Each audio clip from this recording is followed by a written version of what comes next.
Thank you, members. Can I ask you to remain standing for a moment, please? I would like to introduce the Reverend Dr. Paul Edmondson to lead us in thought before today's meeting. Thank you, Chairman. Good afternoon, everybody. On Monday, I had the pleasure of leading a Stratford-upon-Avon research conversation in the public library. These happen on the second Monday of each month at 3:30. They're co-led by the Shakespeare Birthplace Trust and Warwickshire Libraries, and they're free to attend. And this Monday, I was joined by Vivi Bayliss and Evie Minnie, both of whom work for Escape Arts. And Vivi is their Heritage Programme Coordinator, and Evie is their Digital Heritage Officer. And together they're working on the People's Archive.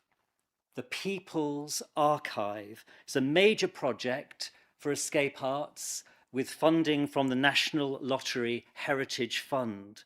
The People's Archive is about Stratford-upon-Avon then and now, and it's a hugely important initiative about Stratford-upon-Avon past and present, openly inviting all people to take part, to contribute recollections, memories, stories under the following 9 themes. Stratford-upon-Avon yesterday and today, Stratford-upon-Avon at war, the sounds of Stratford-upon-Avon, by which is meant music making in the town, the people of Stratford-upon-Avon, the natural environment of Stratford-upon-Avon, health and well-being in Stratford-upon-Avon, celebrations in Stratford-upon-Avon, young creatives and community arts. And the People's Archive will express itself through a major website comprising audio files and videos and images and texts, and all are welcome to contribute. So please tell your networks, your neighbourhoods, your friends about the People's Archive with Escape Arts. It's something we can all take pride in, something we can all take pleasure in, and something we can all contribute to. Thank you, Chairman, and I hope you all have a good meeting, and I hope it doesn't go on too long, and I hope you're able to watch England versus Argentina. Thank you, Paul. Very welcome. Go on. Thank you.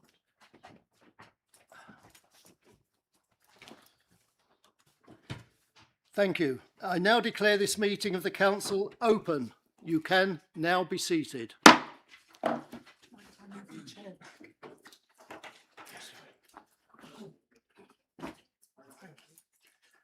Sorry.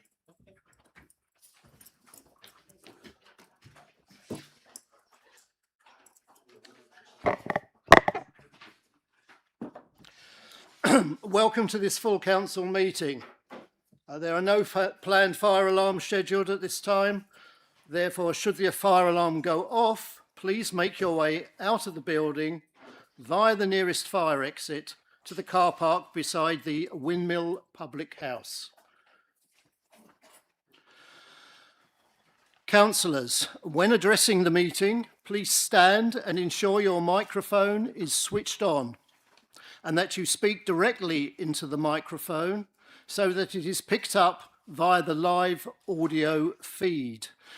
When you've finished addressing the meeting, please turn off your microphone immediately. Please do not move the microphone from its set position, and when speaking, ensure the microphone is directly in front of you and not to the side or up high, or presumably on the floor. Before we move to the formal business, I would like to note that today's meeting is a momentous occasion for the Council. I therefore ask all members to conduct themselves with dignity and decorum throughout the proceedings, and to ensure that debate is respectful and focused on the business before us. Thank you. I now turn to apologies for absence. David, are there any apologies? Thank you, Chair. We have apologies from councillors Eden, take my glasses off, sorry, Hardin, Ostrander, Padgham, Petrovic and Worley-Hoggins. Thank you. Item 2, declarations of interest. Marcia. Thank you, Chair. Is it all right if I remain seated? Trying to look at the guidance. Is it all right if I remain seated? Yes, of course. Thank you. Just in terms of declarations of interest, 2 items were raised with me. The issue of dispensations, so I just want to speak on that first, and the second relates to the issue of coming to a meeting with an open mind. So, firstly on the dispensation point, as members know, a delegation to the monitoring officer exists to issue a dispensation to members within the Constitution where the criteria is met. The relevant item on the agenda relates to the South Warwickshire Local Plan, which is for consideration as detailed in the report that you have before you. As SDC councillors live in and or have land interest in the council area in which this plan may be adopted, it's appropriate that a dispensation is granted to all OSC committee members. This is allowed to ensure the meeting remains correct and that the proper business at council can be conducted in accordance with council and good governance principles. So the issue of dispensation is part and quite separate to the issue that some councillors have raised with me regarding the importance of coming to the meeting and this agenda item, in particular regarding SWLP, the South Warwickshire Local Plan, with an open mind. So I just bring to councillors' attention what they all know anyway, that you all know anyway, but under Section 25 of the Localism Act 2001, it makes it quite clear that a decision maker is not deemed to have a closed mind when making a decision just because they indicated what view they might take in relation to a relevant matter on which they're making a decision on. So long as you are clear that you're coming to this meeting with an open mind and this debate with an open mind, you can take part. Thank you. Thank you, Marcia. So, do any members or officers have any declarations of interest on items on the agenda? Yeah. Councillor Coucher. Item 10, warm hubs. My son was Chief Executive of Warwickshire Rural Community Council, and I will leave the room when that item is discussed. Thank you. Councillor Adam. Thank you. I'm not sure if it's encompassed in the dispensation that's just been given by the monitoring officer, but the house that I live in and part own is a shared ownership property. I say I come to this meeting with an open mind, but I thought, given the nature of some of the amendments in front of us, I should raise that. Thank you. Councillor Lee. Yes, I don't know whether mine's covered either under this dispensation. I am still leader of the Beeley Wilco Action Group. Okay. Thank you. Okay, moving on to, if there are no other declarations, no? Moving on to item 3, the minutes. I now seek a proposer and a seconder for the minutes of the extraordinary meeting held on 13th of April 2026, the minutes of the meeting held on the 20th of April 2026, and the minutes from the annual council held on 13th of May 2026.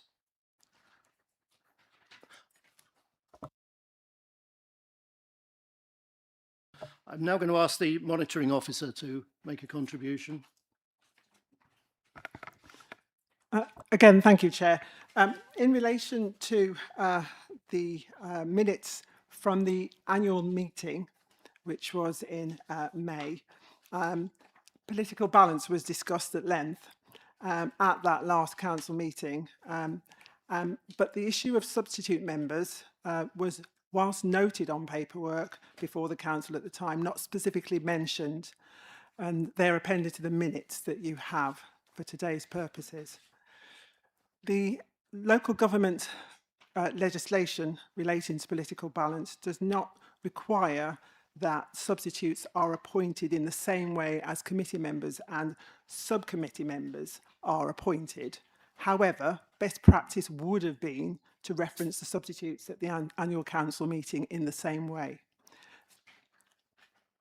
As we are very organised at Stratford District Council, our constitution does allow for this to be formally recorded at any other council meeting. So today, we're asking that it is noted formally, and there's a request therefore to the chair and council that it is formally noted today who the substitutes are for the committees and subcommittees that were decided upon at the last meeting, with a proposer and seconder, of course. Thank you, Marcia.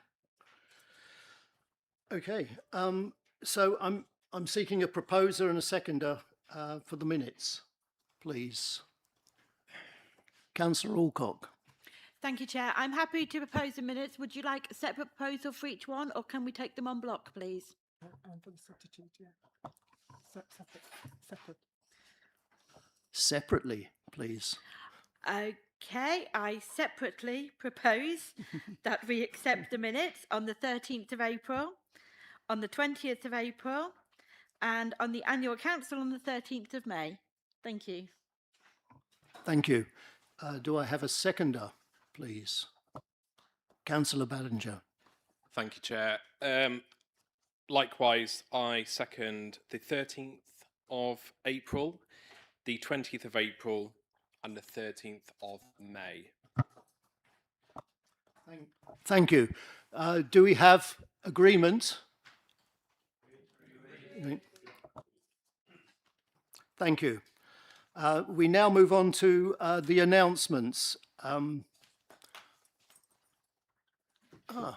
these are mine, I think.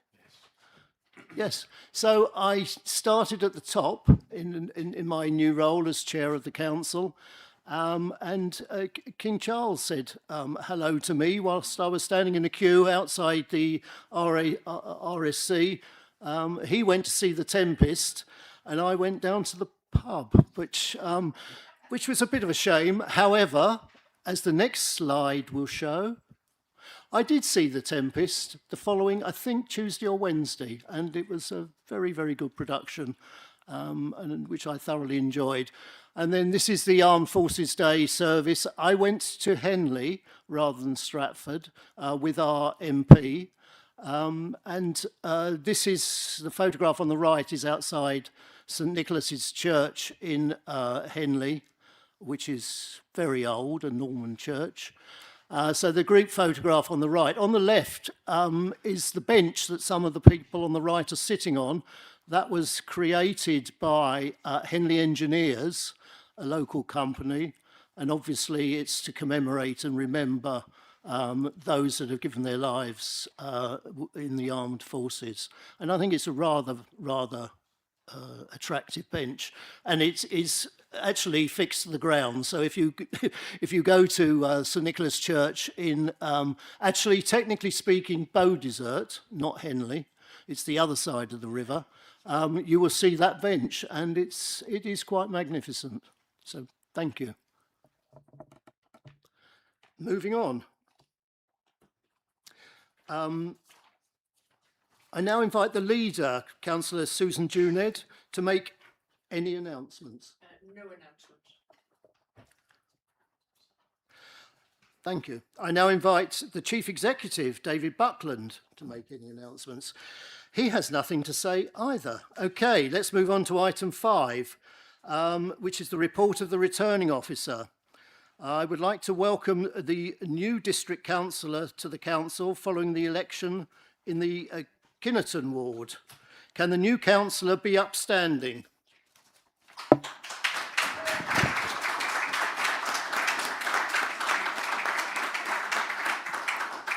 Welcome to Councillor Janine Lee.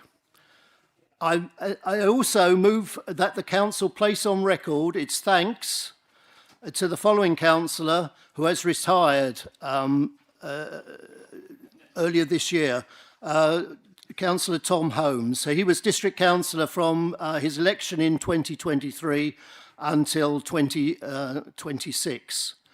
And I now believe that the Leader of the Opposition would like to say a few words. Thank you. Thank you very much, Chair, and thank you for your forbearance. A few days ago, we learnt of the murder of Anne Widdecombe, a former MP and Minister. I've been asked to say a few words because a number of my group met Anne on various visits that she made to the town, both as an MP and as a Minister. The indications are that there was a political motivation behind her killing, and that would make her, in the last decade or so, the third sitting or ex-MP to have paid the ultimate price for representing all of us in this democracy. And it is a price that no one should pay. And closer to home, a number of members in this chamber and former members of this chamber have suffered levels of verbal, written, online and physical abuse from members of the public who fail to understand where the line is and fail to understand that people put themselves out to represent us all. And I would just like that this council notes and records the passing of Anne Widdecombe and records its condolences to her family, to her friends and her loved ones, and that we should all not shirk from proper debate. Anne Widdecombe was a woman who was of strong views, and not everybody bought those views, but it's right in this democracy that views should be heard. There should be robust debate and challenge. But we should all remember, and people outside this chamber should remember, that that's what it is, and it is legitimate. And if people are not able to come forward at whatever level to represent our society, we will not be a functioning democracy. So I just wanted to be able to, and thank you, Chair, for the opportunity to say a few words along those lines, because people who put themselves forward should not then be putting themselves in harm's way. Thank you. Thank you, Councillor Pemberton. Okay, the next item on the agenda follows on from the previous item, and it's the political balance and membership of committees. At this point, I invite David Buckland, Chief Executive, to make a comment. Thank you, Chair. You'll find on your desks a revised political balance calculation. Now, we do a political balance calculation because there has been a change in political balance with the election of Councillor Lee in place of Councillor Tom Holmes. What the Constitution says in these circumstances is that a newly elected councillor by election will in the first instance be deemed to be appointed to the committee to which the previous councillors served. Councillor Tom Holmes wasn't on any committees when he resigned as a councillor. We have therefore undertaken a calculation for the best fit. That's on your desk today, and that has seen a change in representation. But on the regulatory committee, one fewer member of the Lib Dems on regulatory and one increase on the Conservatives. I have had a representation to review the calculation, to which I've agreed. So this will be presented and agreed for today. But following today, there'll be conversations with the group leaders, and this item will come back again on the 12th of October. Thank you, Chair. Thank you, David. Okay, I now invite Councillor Juned, as Leader of the Council, to introduce this item.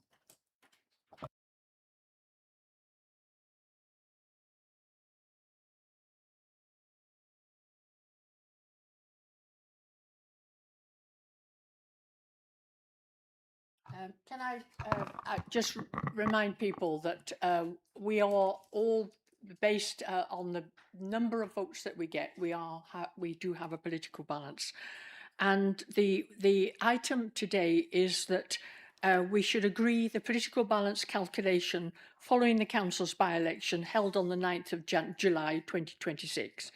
And I need to put this to the vote that you're all accepting the political balance, given that there will be a review coming forward and a reassessment coming forward. Are you all happy to accept that item?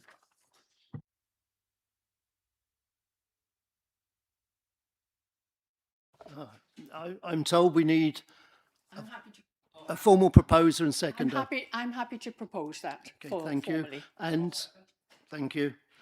Are we all agreed? Thank you. The next item, item 7, is public participation. In accordance with the Council's constitution, questions may only be asked when received by the head of paid service by midday, 2 clear days before the day of the meeting. I believe that the monitoring officer now has some comments to make. Thank you, Chair. The position is that on this occasion, given what is on the agenda, there have been more than the usual number of requests for public participation at this meeting, and the Chair has agreed to allow that. It means that we would be allowing public participation beyond the 15 minutes. To do that, we have to suspend the normal constitution rules on the time that we would allow. So again, it requires a proposer and a seconder to allow that suspension to happen. Thank you, Councillor Pemberton. Do I have a seconder? Councillor Parry, thank you. Are we all agreed? Thank you. Okay. We have received 12 questions from the public, 12 questions from 11 members of the public. I am not sure whether they are all here today, but so I shall call them by name and hopefully they will approach the microphone. So first of all, I have Gloria Vinning.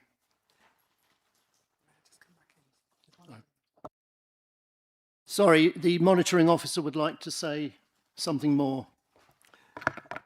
Thank you, Chair. Just to clarify what you also agreed, which is that it's only suspended to the end of this meeting. Thank you. So, I believe that you have a written answer to the question. Do you have a supplementary question for? I do. No more than 3 minutes, please. That's fine. Good evening, Chair, councillors and officers. I represent the Beeley and Wilmcote Action Group, and we support the South West Relief Road because it is of strategic importance to Stratford, so it needs to go ahead. We have been discussing the need for a relief road for decades. Traffic entering from the Shipston Road and Camden Road corridors continues to place increasing pressure on the town's centre network, the gyratory system, and most importantly, Clopton Bridge. The proposed relief road provides an opportunity to reduce pressure on the bridge, improve resilience within the transport network, and provide direct access to the emerging Stratford 46 business park. That employment area has the potential to create 1,500 new jobs and create investment for the district. With employment growth comes additional traffic. The question is not whether that traffic will exist, but whether Stratford will have the infrastructure necessary to accommodate it. The road will provide the infrastructure that Stratford has needed for many years, regardless of where future housing growth occurs. Therefore, the funding and choice of route for this road is critical to its development. And you sound confident that you have achieved both. Many residents are sceptical about it ever happening. So are you in a position to reassure everyone by telling us who will be providing the funding? Will the funding be sufficient? And has it been ring-fenced? This is especially relevant if the local plan fails to get adopted. And should this happen, will it still go ahead? Thank you. Thank you. Councillor Coucher. Can I just say it is not the South Western Relief Road? that proposal is not being going forward. It is the western bypass for Stratford, something which we have in this town talked about, I believe, since the 1930s. And we are hoping to ensure that that is going to happen as part of these plan proposals. Clearly, it is a very large piece of infrastructure. It's something which this council is working very closely about with the Highway Authority and with national government.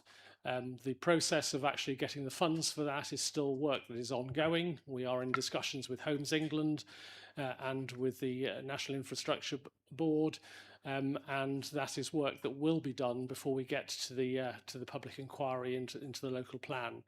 We are confident that we will be able to get those funds, that we will be able to get a satisfactory alignment for that road, and therefore we will be able to facilitate the development. It remains a risky project, but we believe it's worth taking that risk. Thank you, George. I now call upon, sorry, thank you very much, Gloria. I now call upon Guy Esnoff to approach the table and to ask him if he has a supplementary, and there he is, already in place, if he has a supplementary question. Thank you very much, and thank you for the answer to the first question, including not having a plan will not stop development. I think that's a very important concept for everybody this side of the table as you consider today's discussion. Follow on is I read the viability report yesterday afternoon, and as often happened with these things, it might best be described as mixed. What do you think you can do, and will you be confident that you can improve the scores on the viability report so you can both meet the targets imposed by the government, probably all know what we think about those, on the one hand, but also the council's objectives, such as encouraging biodiversity, conserving heritage, improving transportation? Thank you. Thank you very much for that question. Clearly, I think we are very cognizant of the challenging way in which the viability report has been put together, and there is still work to be done on that.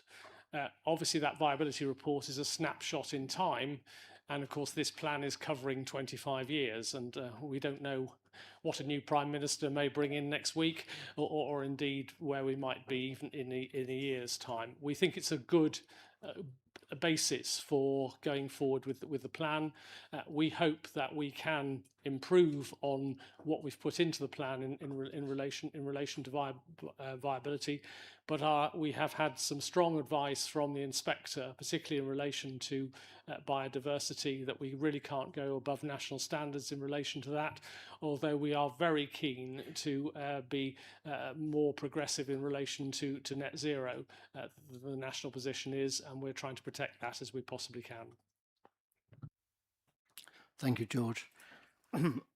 I now have Julian Philcox, who I believe is already sitting at the table. Do you have a supplementary question? I asked two questions, and I appreciate Councillor Couch's response to both. Could I be greedy and ask for two supplementals? Yes, you may. Thank you very much. But within 3 minutes. I won't go beyond that. But thank you, Chair. Thank you, Council.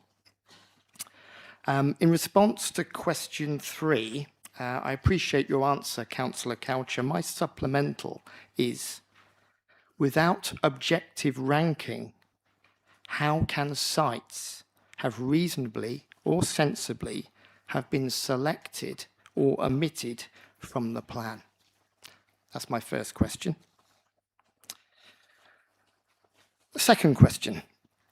I note that some poor performing sites, particularly in Warwick, have of late been omitted from the site selection in this plan.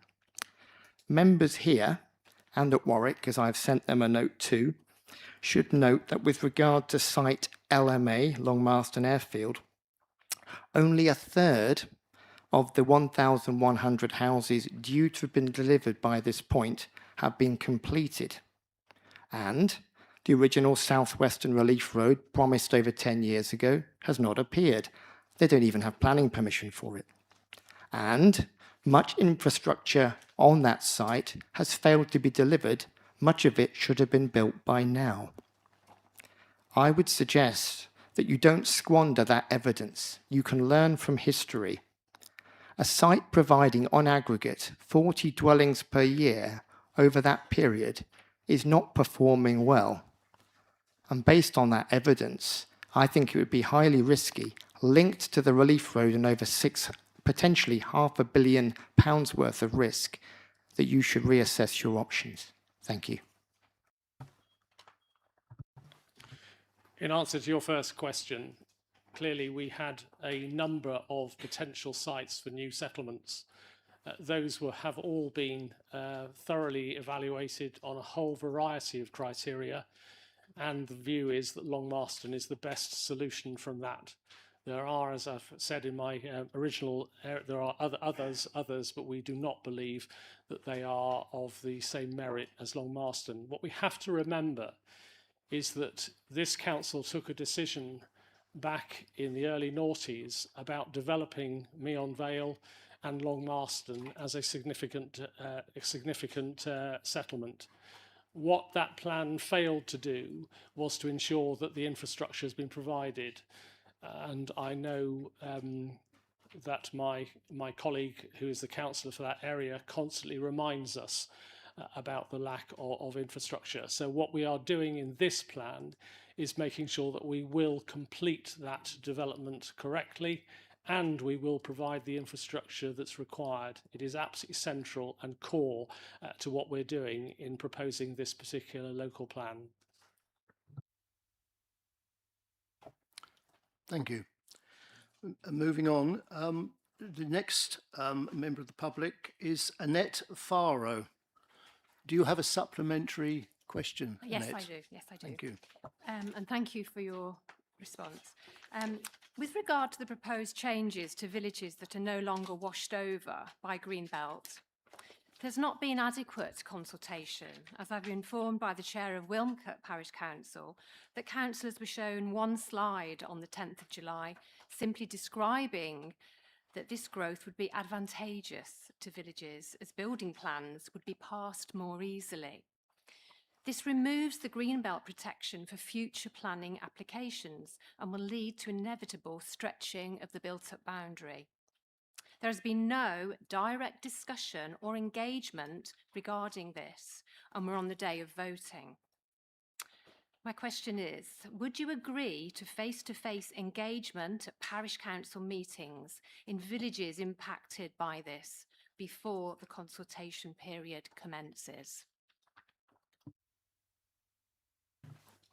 I don't think we'll be able to do it before the consultation commences, but it is a piece of work that continues to be done before the formal submission of the plan on the 31st of December. Yes, I share some concerns that you have in relation to taking places out of the green belt. It's all in accordance with the national advice we've had in terms of how we have to create green belt.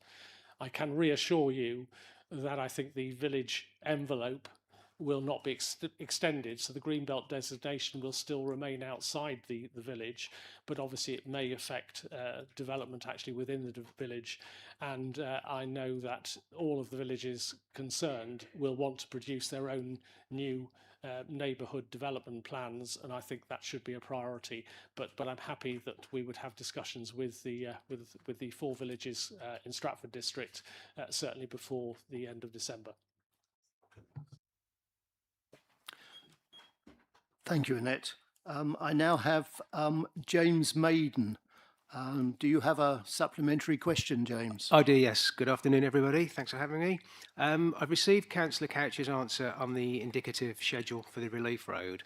My second question is, do the Council think the completed schedule will be in time to prevent further financial investments in maintaining the Clopton Bridge and the costs of this incurred by the residents of Stratford, particularly for a major structural repair, should one be needed? Clearly, Clopton Bridge is the responsibility of the of the county council as the highway authority, and clearly it will be their responsibility for ensuring that that bridge remains remains operational. I know that many residents are very concerned about what would happen should Clopton Bridge not be available, and it's another very, very important reason as to why we need a third bridge and we need a western bypass, which is clearly what we've put into the plan. Thank you very much. Thank you, James. I now have Scott Habberton. Hello, Council. Thank you for having me. I'm a member of public from Bidford. That's all today. Thank you for your answer. It wrote off half my speech, so I have to start again from halfway down. I'm asking more about confidence in delivery and also contingency, which is a professional requirement, I think, in some circumstances. I listened yesterday to a lot of speakers about how you build a community gradually, slowly, organically, with stimulus of both money and assets, but also time for it to mature. Bidford has grown exponentially recently, very quickly. It's already had lots of growth over the last few decades. Housing has grown, but infrastructure and community facilities have not kept pace. We are already behind. The plan we have now already accepts that Bidford's existing road networks are ill-equipped for this level of growth. Infrastructure is needed. It is not optional. Confidence is needed. Contingency may be needed. Given that circumstance, the bridge, the schools, and the other essential infrastructure are not yet funded, secured, or proven deliverable. We talk about developing them later on, along with the journey that we go, but we need more confidence or a contingency in case they're not. We cannot commit Bidford to half of a plan. Half of a plan is not a plan. A line on a map is not a bridge. Land for a school is not a school. A promise is not infrastructure. Bidford had been burned previously, even by the simple example of a footpath to a health centre. We didn't get that. We can't rely on promises. We need contingencies and backups. What happens if the funding doesn't come? If the bridge, schools, or other critical infrastructure cannot be confidently funded and delivered, the housing dependence on that must be reduced or rephased. Otherwise, this is not infrastructure-led planning, it's planning led by hope. So my question is, will the Council commit before submission to a controlled review of Bid 1, involving Bidford residents, action groups, and the Parish Council, and to a clear contingency allocation if its critical infrastructure cannot be shown to be funded and deliverable? Bidford is a great example of what happens when you don't have a correct plan, because most of the new development in Bidford was actually granted on appeal by the Secretary of State without any infrastructure. And that is precisely what we are trying to do with this plan now, is to make sure that when we provide new development, we are actually providing the infrastructure with it. Obviously, finding the funding for that is an ongoing process. This is going to be over 25 years, where we will clearly be obviously trying to access, as we have done in the past, public sector money, grant income, and as well as the benefit that we will get from the new development itself. So I don't think commitments can be given at this particular point in time. What I can assure you is that this council is determined to make sure that we don't have more Bidford situations again, whereby we grant planning consent for loads and loads of houses and don't provide the infrastructure. This is an infrastructure-led plan. Chair, may I follow up? No, I'm sorry. Thank you. Thank you, Scott. We need to move on. Stephen Norrie, I assume you have a supplementary question? I do, yes. So as I said in my original question, the stated purpose of this plan was to, or one of the stated purposes of this plan was to direct growth towards locations capable of supporting sustainable development patterns. The problem is not merely that this principle has been compromised on, or, you know, there have been other principles that have balanced this, but that almost the opposite seems to have been delivered. You say in your response that whilst this plan emerged from a rail-based strategy, it is not solely rail-based. Well, I mean, in Stratford, on Stratford District, it seems to be not rail-based at all. So I would like to ask how it is that something developed on one principle seems to have turned out almost exactly the opposite, that of the major sites selected in Stratford district, I think vanishingly few of them have tenable railway connection. From the outside to us at Stratford Climate Action, this just looks like an impenetrable black box. We're very unsure what's going on. It's noticeable that from the judgments of the Transport Department at Warwickshire County Council that there's no mention of rail, cycling, buses at all in these judgments. It's all about roads. And from those who know this department, one hears dark mutterings about how road-based their approach is. I don't know if this department is not fit for purpose. But one question I would like to focus on with regards the District Council regards the conclusions of the 2024 strategic outline business case refresh for the reopening of the Honeybourne line. In March last year, a few next steps were identified and accepted at District Cabinet. The recommendations were to develop an outline business case for the benefits of railway reinstatement across the region and for a further sub-regional transport strategy to be developed for the Leamington, Stratford, Moreton in Marsh, Pershore, Evesham, Worcester arc. 30 Has seconds. anything been done to further these next steps recommended and accepted at Cabinet at all? Thank you. So one of our major problems in having a rail-based scenario was our total failure to actually make any impression with regard to Strategic Rail Authority. Many of us were very keen to see a new station actually provided between Leamington and Banbury, and we were told completely no. So the only railways that we have in Stratford district are north of Stratford, and we have obviously made relevance to that in relation to Henley. Clearly, obviously, transport is very important, so we have looked at other public transport opportunities. Rail is not the only method of public transport. In fact, buses are much more heavily used than actually railway is, and that is really important that we are looking at bus routes and reinforcing bus routes going forward. In relation to extending the line from Stratford through to Honeybourne, the plan protects that route. It's going to cost hundreds of millions of pounds to actually do that, and our discussions with government is on the basis of, well, there's no money for that at all within the foreseeable future. So pinning a plan on the basis of reopening that railway line, frankly, would be too high risk, and certainly this council wouldn't want to put that forward. But we don't preclude that possibility. In relation to a study, we have already had 2 studies in relation to that line, and we will be doing further work as and when we have the capacity to do it. Thank you, Stephen. Moving on, and I hope I get this pronunciation correct. Ellie Agaluse, I apologise. It's actually Stratford-on-Avon Parish Council, so that will make it easier for you. And I should like that noted in the question as well.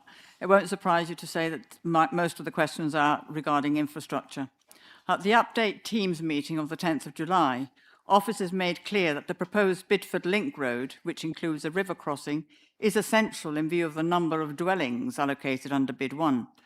And bearing in mind the Relief Road, approved over 10 years ago, remains, in the words of officers, a real challenge at a cost of about £150 million, can Council please advise how it plans to fund and deliver this link road bridge built on essentially a floodplain with all the constraints this incurs, including EA permission and design approval for the construction of a bridge, which on its own may cost in excess of 30 million. At the meeting, it was intimated this would be paid by developers. How is this LPA going to force a developer to pay out millions of pounds before it even sells one house?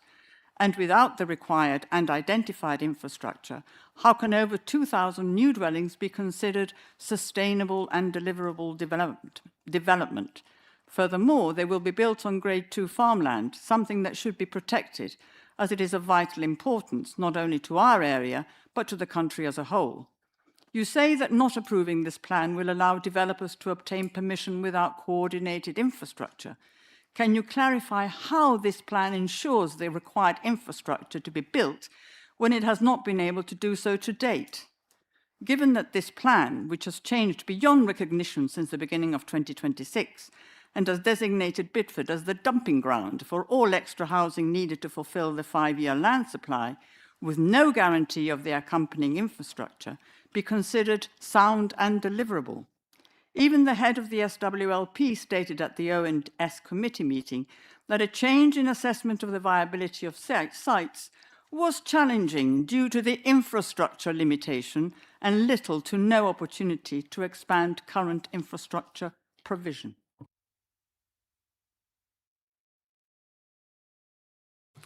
So, as I've said already, infrastructure is at the core of this particular plan.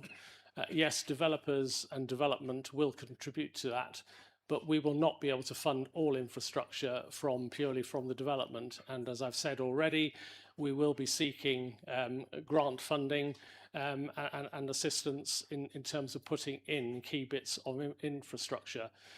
One of the things that we discussed last night at the Joint Cabinet was making sure that the terminology within the plan is tightened up to make sure that there is as little discretion as there possibly can be.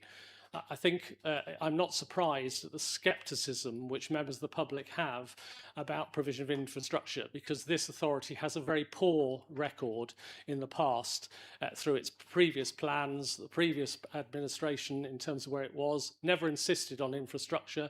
We've built thousands of houses in this district and increased the population enormously, and we've built one primary school. Our health provision here in Stratford district is less now than it was 10 years ago. And indeed, we have in many areas roads which are overloaded and a real problem. So if we are going to see additional growth, which we are being forced to take on board from this government, we have got to see the infrastructure provided, and that remains a fundamental cornerstone of the plan that we're putting forward. Thank you. I now turn to Jeff Date. Do you have a supplementary question, Jeff? Yes, I do, if I may. Thank you all for allowing me this opportunity, and thank you, Councillor Coucher, for replying to the question. The question was relating to the funding for the or potential funding for the infrastructure, in particular the new bypass. You've said you've got ongoing discussions with, well, you listed 4 different bodies. Have any of them made any offer? And can you tell me what sort of amounts have been asked for from the 4 organisations that you have listed in your answer? I have to say, I think those discussions are confidential, and I certainly can't give commitments in relation to that. What I can say is we already have £40 million in the bank as a result of the contributions from existing development within Long Marston. Okay, thank you. Chairman, my wife isn't able to be with us. May I ask her supplementary question? She was next on the list. You may. Thank you. Again, thank you, Councillor Coucher, for this was a question about the modelling which previously suggested that the route that is now being proposed was unviable. If I've understood your response correctly, it is that because the numbers at Long Marston are going to be so much higher, that effectively makes this route viable. However, I have looked at the modelling, not necessarily the same as yours, and that modelling suggests that if you build that bypass, congestion in Stratford will be much, much worse, because only about 60% of the additional traffic from 10,300 houses will use that road. Is that or is that not the case? That may be your view. The view that we have is that this bypass will be functional and will be a very, very good additional facility and piece of infrastructure, both to reduce environmental problems that we have in Stratford, as well as providing a very good access through to Long Marston. Sorry, that wasn't an answer. I asked a specific question about Thank whether you, your thank you. modelling Thank you, Mr. showed Dates. I increased think you've congestion. said what you need to say. Well, I asked You've a had your question. opportunity. I asked a question and it wasn't answered. Okay, moving on. The next member of the public is James Murray. James, do you have a supplementary question? I do. Hi, Council. Thanks for having me.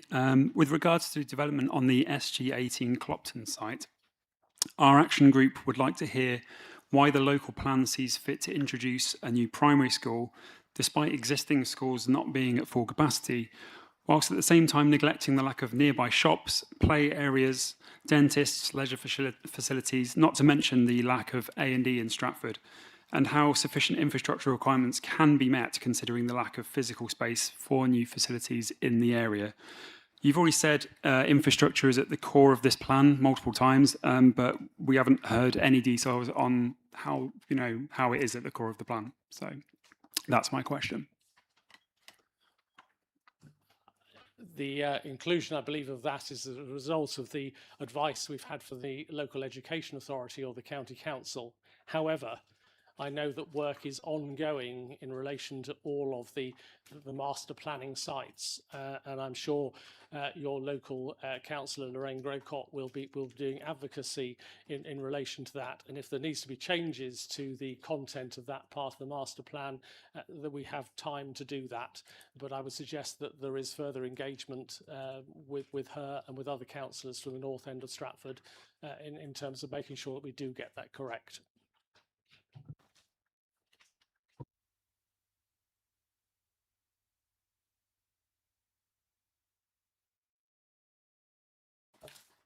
Thank you. Yes, I think that David Buckland would like to say a few words at this point about the agenda. Thank you, Chair. I'll start, and I'm sure Marcia will jump in as well. I just wanted to, so Chair has agreed to bring forward, so the next item of consideration will be the South Warwickshire local plan item. We have a few members of the public within the gallery, so Chair has agreed to take that item next on the agenda. I just wanted to explain exactly that this is an item in two parts. You've got the first part is minute 5 from the meeting of the meeting of the Joint Cabinet Committee that was held on the 28th of May. That was on the agenda proper. From that, there is one single recommendation which hasn't been effectively overtaken by events or repeated by the recommendations from the Joint Cabinet Committee last night.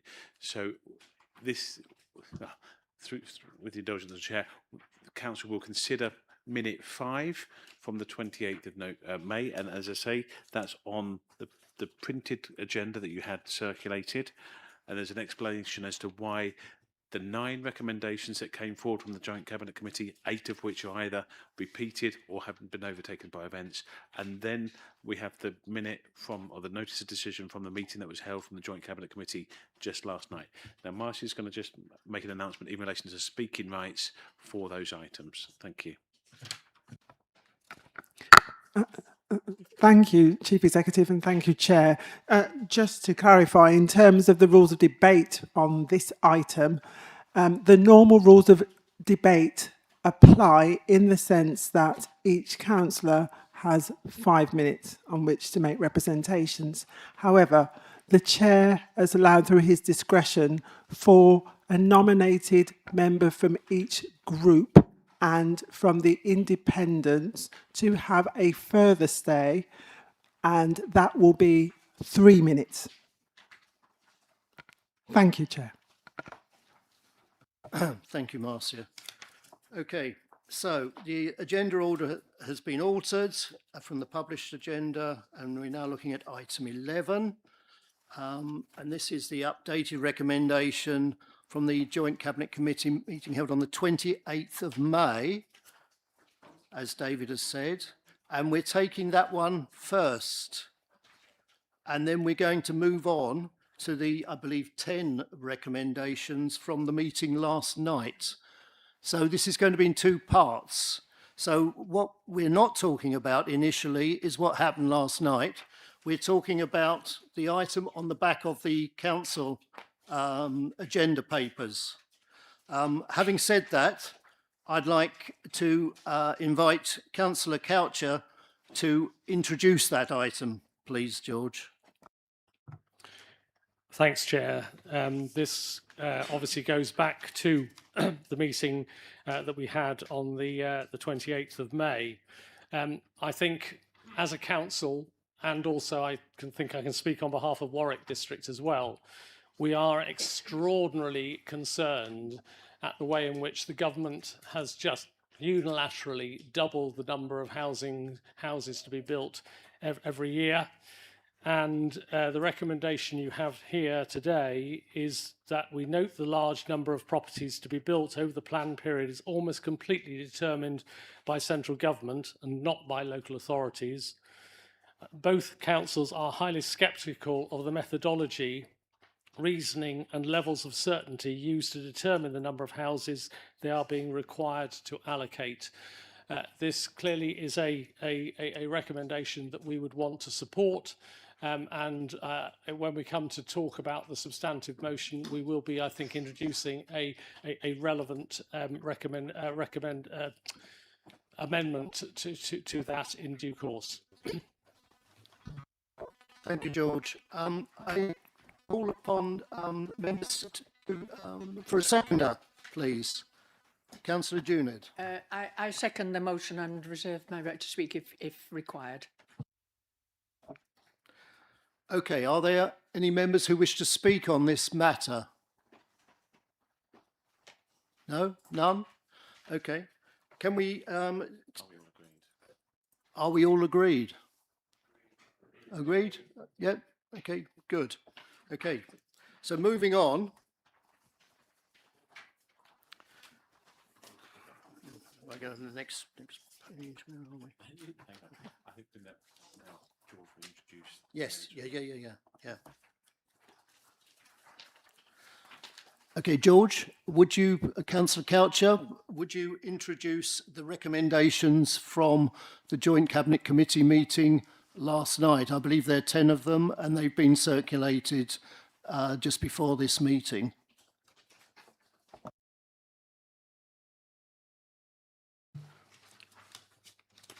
Yes, thank you, Chair. We had I think, a very useful and constructive meeting last night at Warwick, where the Joint Cabinet Committee considered whether we should proceed with the Regulation 19 consultation on the local plan.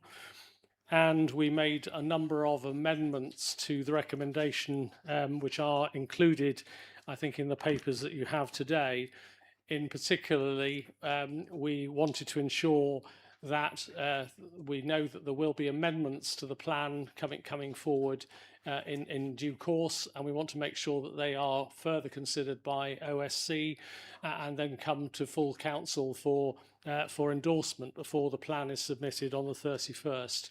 We also made amendments in relation to the Greenbelt sites, and also how the consultation exercise is going to be evaluated as well going forward.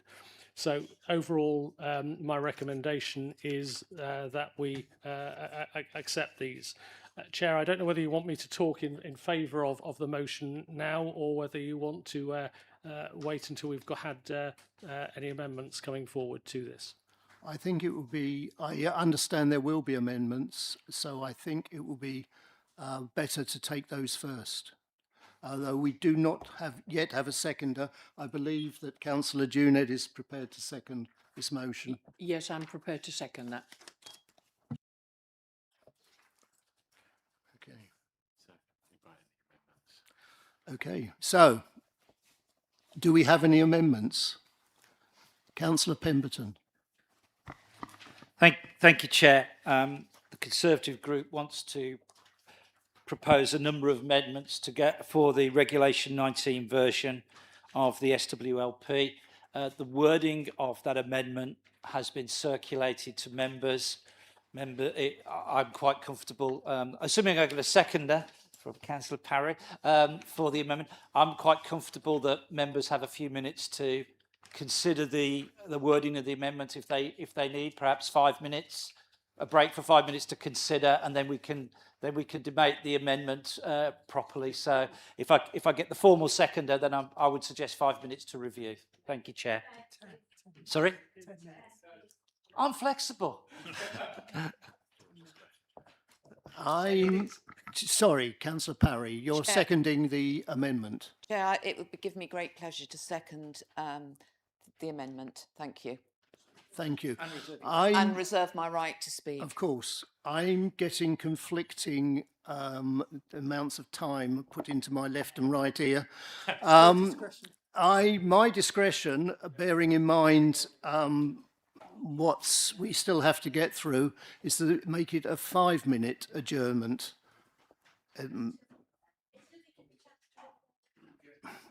5 minutes, then we shall adjourn.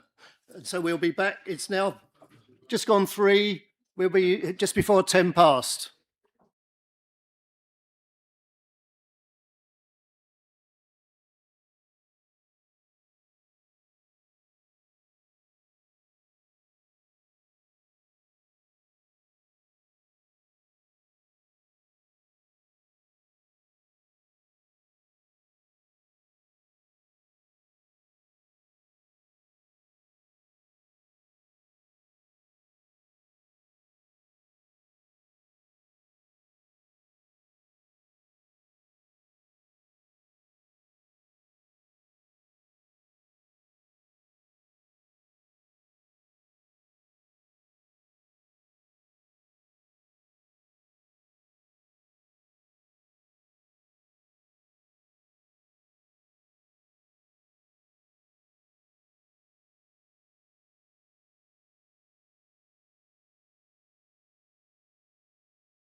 Councillors, please take your seats and we will resume.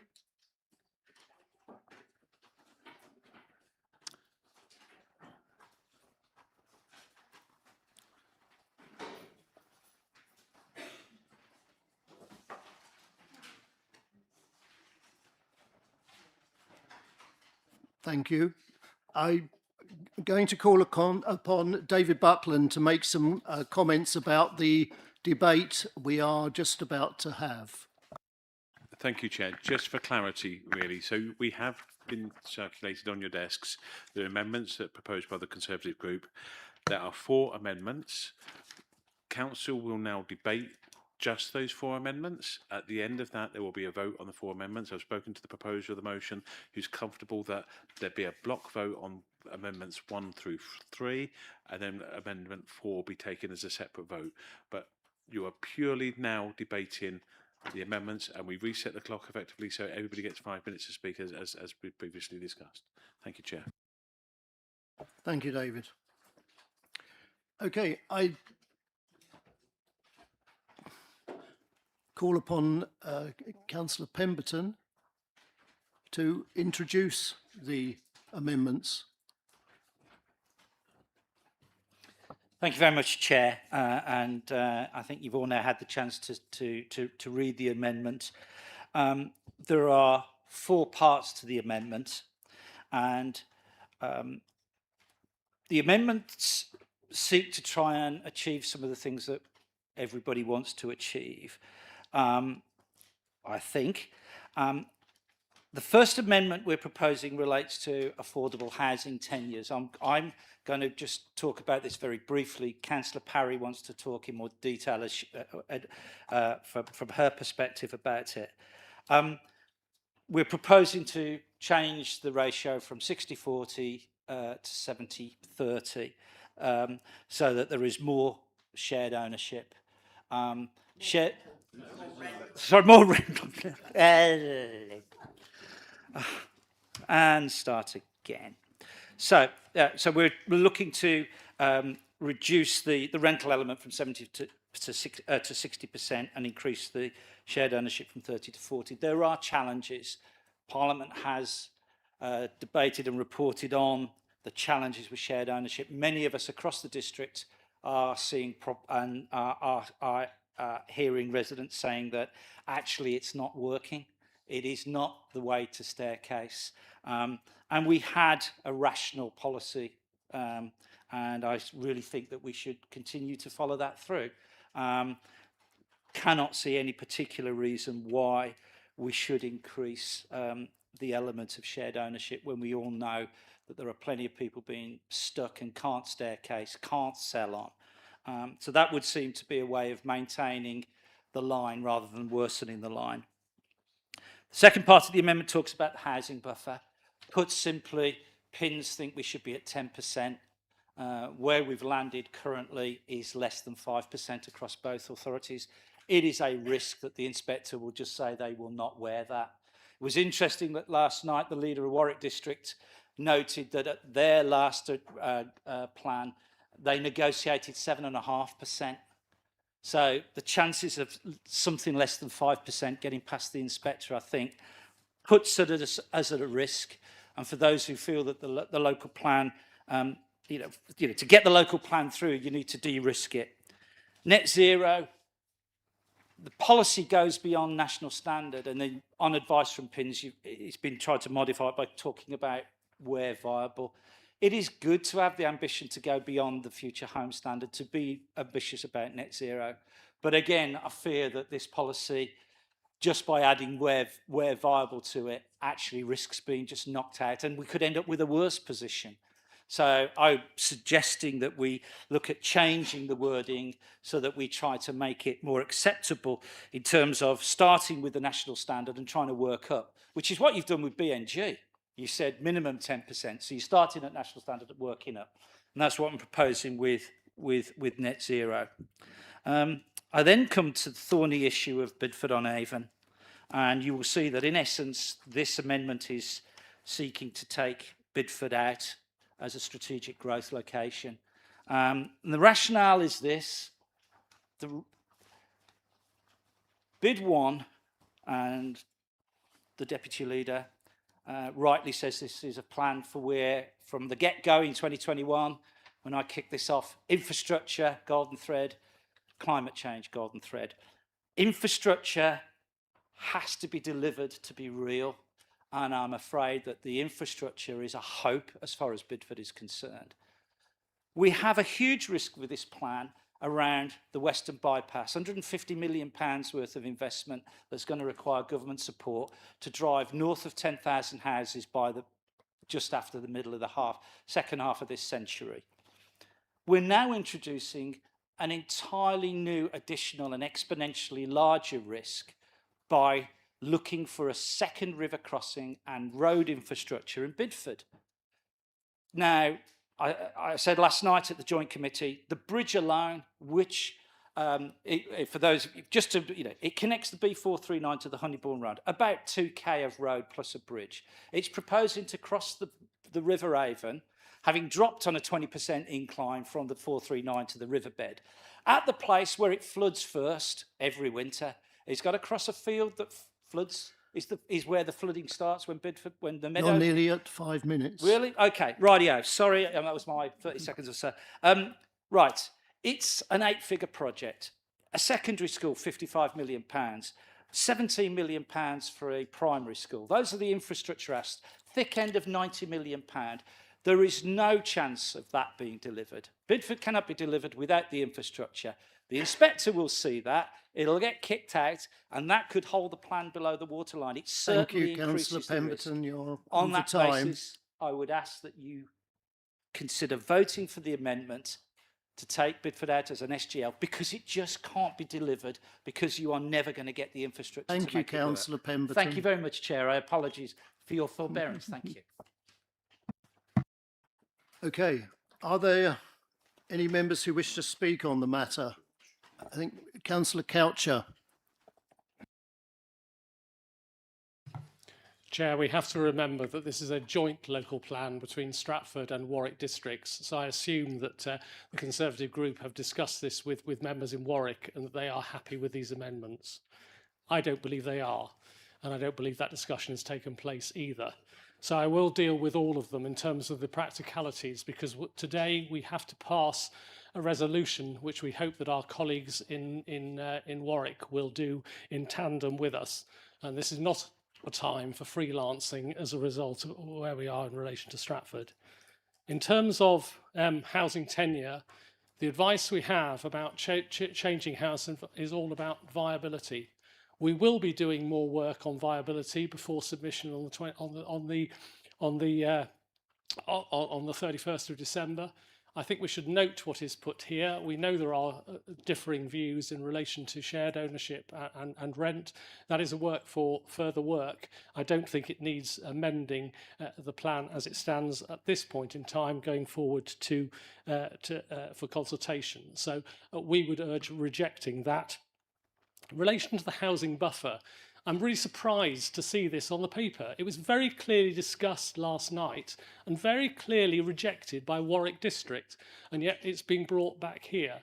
The basis, if you want to increase the buffer, you need to increase the amount of land allocated, and both Warwick District and ourselves want to keep this plan as tight as we possibly can to ensure that the minimum amount of greenfield land is actually taken forward in terms of new development. It seems the Conservatives are not very interested in that. They want more land actually allocated here. We believe it much better to go in low, and if we have to negotiate with the inspector, we will do so. But to actually take on board what we're here may be to actually be putting forward excess provision that we don't need to. So once again, we would reject that. In relation to net zero, which I have to say, I think Warwick is even stronger than we are in relation to it. I think the policy is aspirational. We, at this point in time, do not know whether the Future Home Standard will ever come into place. It is still in draft. It's still not implemented, although it is scheduled. We want to make sure that in the plan we are as aspirational as we possibly can in relation to net zero. And so, once again, we do not believe there's necessary to change the wording in relation to that. And lastly, Bidford. I think we can all stand up and make our own pleas to the about taking our site out of it. If I was from Southam, if I was from South Stratford, if I was from Long Marston, if I was from Henley, I could do exactly the same. Special pleading in relation to that is not appropriate at this stage. We are putting forward this as a overall plan to address the needs of South Warwickshire, and therefore we would also reject that particular special pleading too. Thank you, Councillor Coucher. I have got a few speakers' names. I've got Councillor Bromwich, Councillor Parker, Councillor Juned, and then we still have Councillor Parry and Pemberton. Do I have any other people who wish to speak at this stage? No? Okay. Let's go to Councillor Bromwich then. Yeah, I'm going to speak in particular about the homeowner shared ownership and rental. I think what some people do not understand when it comes to share ownership is, one, how difficult it is to get in there. Last year in Southam, we had shared ownership and rentals on the new estate built.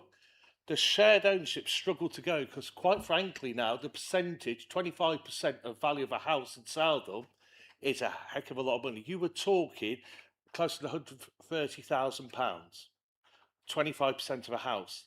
Then you're paying a rent on top of about £600 or £700. That's a lot of money. It becomes unaffordable. The reason why we need more rental houses is when we look at our housing waiting list, that's the area of the actual need. Now, the bottom line is now, because property prices are so high in this area, shared ownership is creating issues. We know there are issues to sell those properties on. I've had to deal with residents who struggle to sell them, whether it's estate agents don't want to take them on, or whether it's quite simply the housing association is being very obstructive. There's lots of difficulties, let alone the costs alone. We have to prioritise that rental market, in my view, because if not, we can't face the danger that we have a lot of empty homes eventually, because people simply can't afford them. And that is just living in the real world. So I'd urge, certainly Amendment 1 needs support. It's all very fine saying, well, we can look at that later, we can add it into the plan later, but I tend to find on them sort of things, it struggles to get added in because somebody will always find a reason why not to. And I think as a council here, we have a moral duty to ensure that residents can actually afford places to live, which is something I referenced the leader of the council has often spoke about over the past 3 years. So I'd hope that everybody is given a genuine opportunity. I do have concerns about the housing buffer because from the research I've done, they do not like low housing buffers. And I have great concerns that could compromise the plan. I think there needs to be a serious look at that. I think regarding the net zero policy, I'm going to break rank here and say, I'm pretty much going to say, Councillor Coucher, I think, yep, we have got to take a pragmatic view on that. I think to try and toughen words up again could potentially be difficult. We'd all want better net zero resilience for our housing stocks and that on it. But if it compromises the plan, it could then cause lots and lots of difficulties. And I think we've got to be pragmatic on that one. I'm not going to comment on the Bidford section because on that point there, as mentioned, I could argue that about any place and I will raise that later on as part of this process today. But we must make sure that people can afford to live in this area. And 40% shared ownership will make that unaffordable for a lot of people, especially the numbers we currently have on that waiting list. And even yesterday, I will use this as an example, I was approached by a 22-year-old who wanted to think about renting a property. When we sat down and we looked at the private sector, there was not a chance on their wage, minimum wage.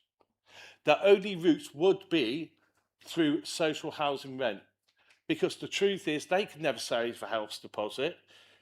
It doesn't matter how many schemes you put in place for deposits, it makes them unaffordable to live. And I think we, as I said, have a moral duty to give everyone the best opportunity. And we cannot do that with 60-40.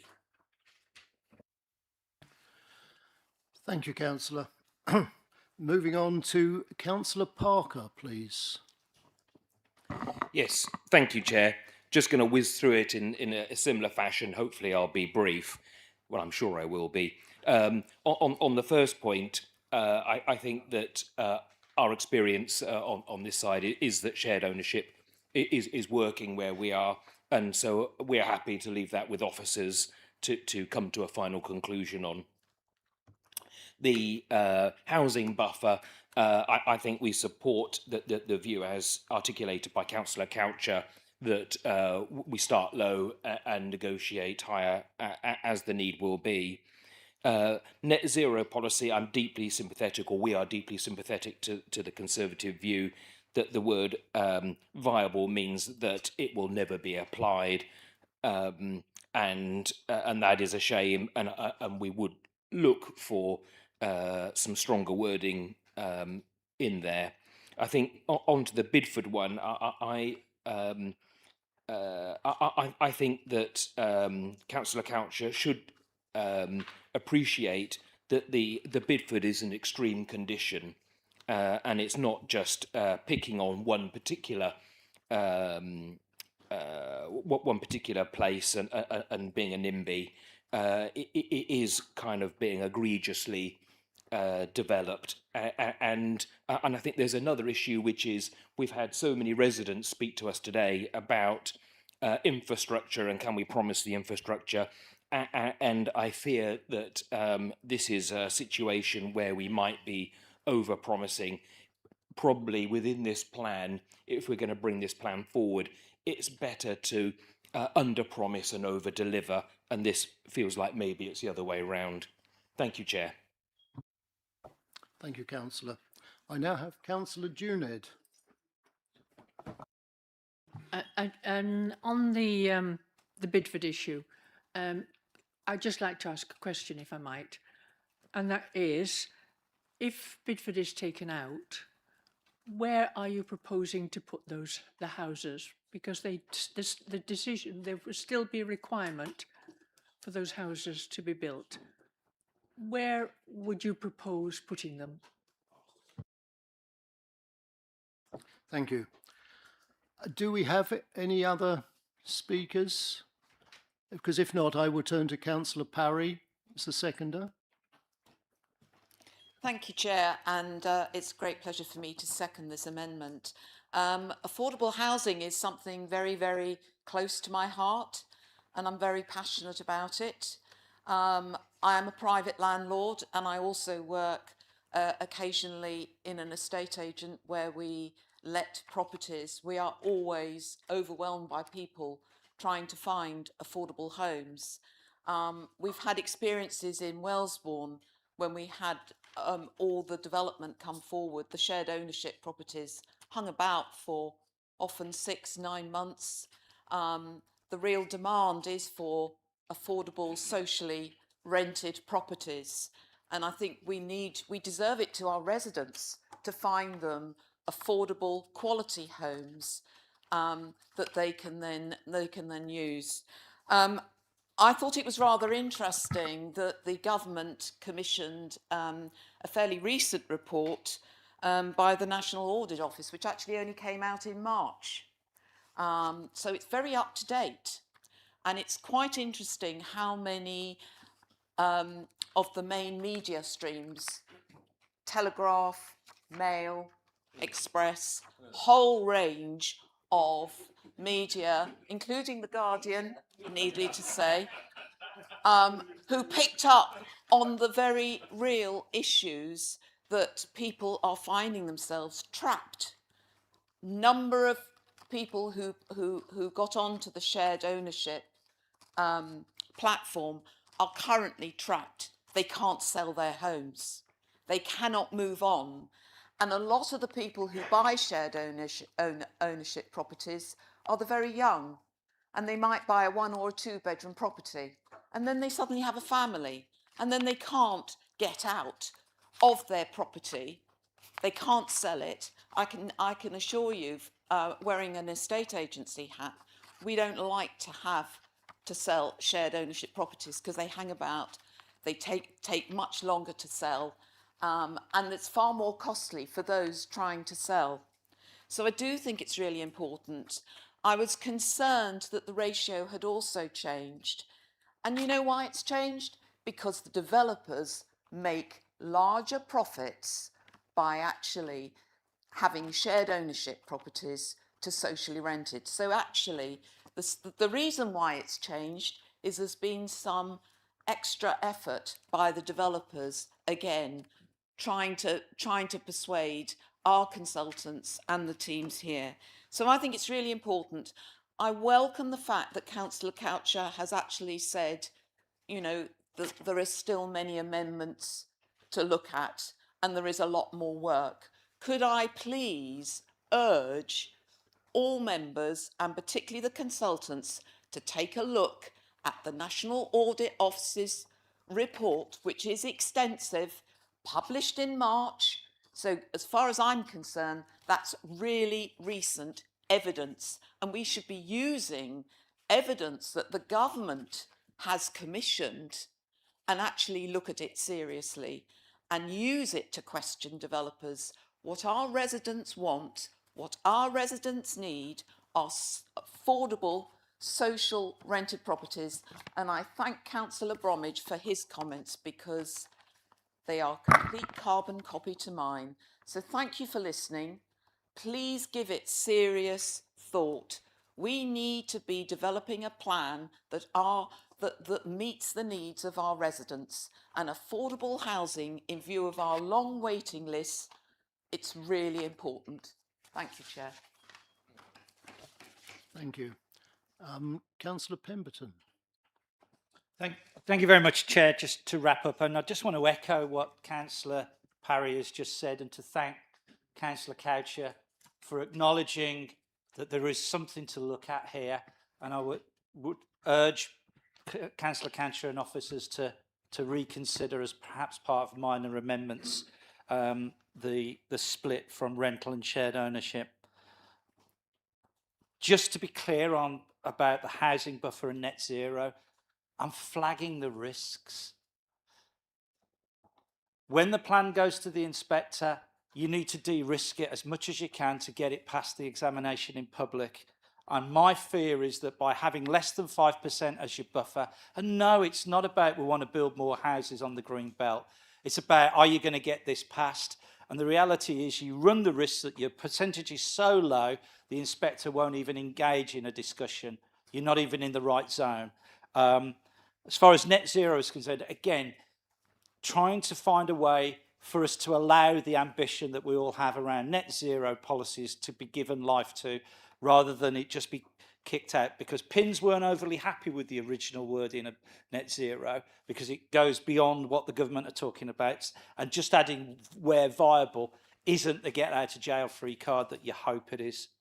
As far as Bidford is concerned, the question's been, or the comment made, first comment is made, it's special pleading. Absolutely, it's special pleading. It's special pleading because you're adding such an additional risk factor by trying to suggest you're going to get infrastructure that has no chance of being developed in the context of a social local plan that says this cannot be delivered without the infrastructure.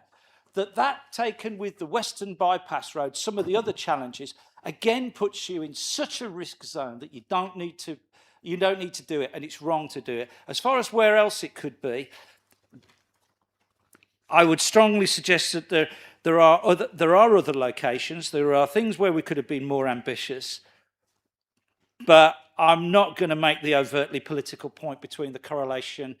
There is a correlation between certain development sites, but I wouldn't say there's a causational link between some of those numbers coming down and the political party who represent them. There's a correlation. I can't prove causation, but Bidford's too risky. And so, do you know what? If you want to put that in, this stuff's never going to be delivered. So you're going to have to find these houses somewhere else anyway, in one way, shape or form. So in that sense, if you want to vote and keep Bidford in, good luck to you. Thank you. Thank you, Councillor Pemberton. Apologies, Chair. I was going to ask respectfully, if I may, that I think it would be, in terms of voting on the amendment, I'd like to ask that items 1, 2 and 3 are taken together and Bidford is taken separately, and that may I have a recorded vote, please? And we'll have a seconder for that, I'm sure, if that is required. Is there a seconder for that? Okay. Yes, Chair, I'm happy to second that proposal. Chief Executive would like to make some comments. Thank you, Chair. Just in following the debate, I understood from some of the speakers, and I'm looking at Councillor Parker, that they were indicating support for one of the first three, but not the other two. And therefore, could I suggest an alternate where we take recommendations 1 and 2 together, and then we do recommendation 3 and then recommendation 4 separately? Chief Exec, I'm comfortable with that, if Chair is comfortable with that as well. Yeah, I'm very comfortable with that. Okay, so. Okay. Thank you, Chair. So, as has been properly requested, proposed and seconded, there will now be a recorded vote in relation to the amendment which has been tabled. We will be taking this in 3 parts. So the first vote will be in relation to whether you support or not recommendations 1 and 2. I shall be calling your name in turn, and if you could tell me in response, please, whether you are for, against, or you're abstaining in relation to the amendments. I shall start with Chair of Council, Councillor Rice. Against. Councillor Brown. Against. Councillor Adam. Against. Councillor Alcock. Against. Councillor Ballinger. Against. Councillor Bevan. Against. Thank you. Councillor Bromwich. For. Councillor Coles. Against. Councillor Coucher. Against. Councillor Crump. Councillor Curtis. Against. Councillor Eden is absent. Councillor Fleming. For. Councillor Ian Fradgley. Councillor Jenny Fradgley. Councillor Gist. Against. Councillor Grocott. Against. Councillor Harrison. Against. Councillor Harvey. Abstain. Councillor Hatch. Against. Councillor Hencher Seraphin. Against. Councillor Johnston. Against. Councillor Jones. For. Councillor Junid. Against. Could you press the mic, please? Against. Thank you. Councillor Keithley. Against. Councillor Lee. For. Councillor Littlewood. For. Councillor Mills. For. Councillor Organ. For. Councillor Ostrander and Councillor Pageant are absent. Councillor Parker. Against. Councillor Parry. For. Councillor Passingham. Against. Councillor Pemberton. For. Councillor Petrovic absent. Councillor Rolfe. Sorry, can you repeat that? Sorry, against. Thank you. Councillor Scorer. For. Councillor Shenton. For. Thank you. Councillor Wally Hoggins is absent. Chair, I make that 12 votes for, 22 votes against, with 1 abstention, and therefore that falls. Thank you. The next vote will be in relation to the amendment number 3 on the paper. We'll repeat the process. If you could please indicate whether you're for, against, or abstaining for the proposal, the amendment, sorry. Councillor Rice. Against. Councillor Brown. Against. Councillor Adam. Against. Councillor Alcock. Against. Councillor Ballinger.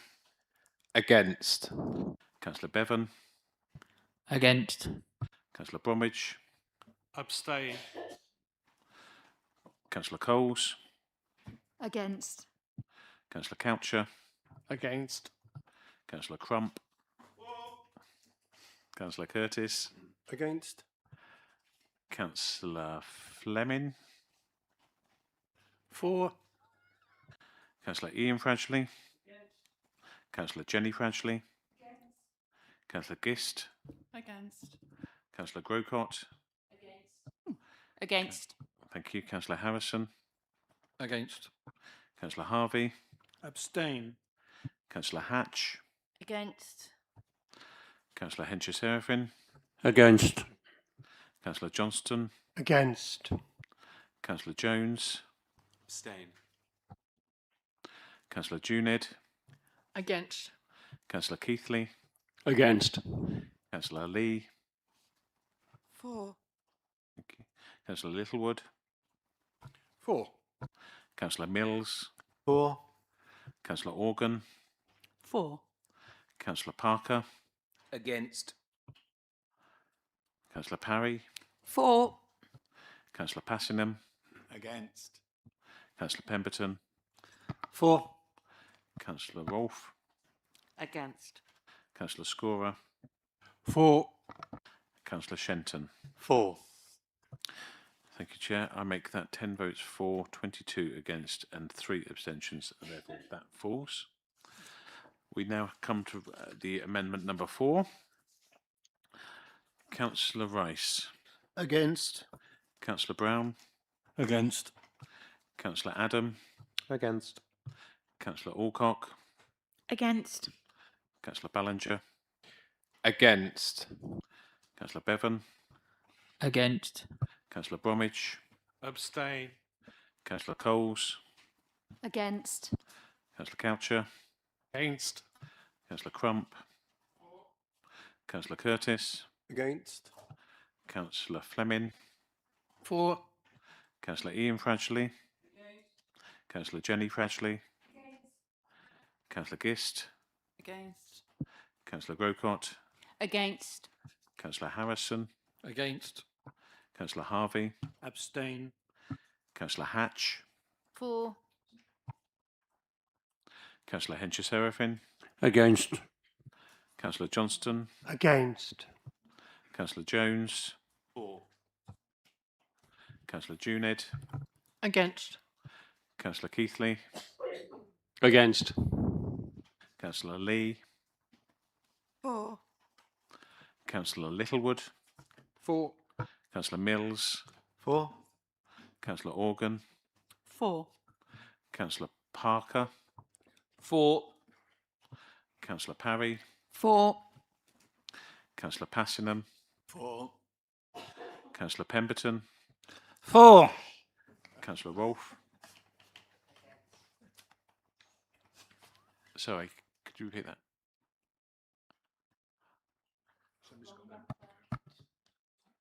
Against. Thank you.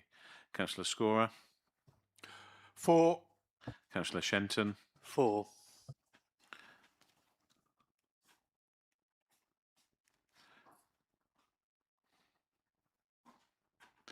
Okay, I've gone wrong in my math somewhere. I make that 1422, but that doesn't quite add up. Can I just check with my colleagues? Thank you.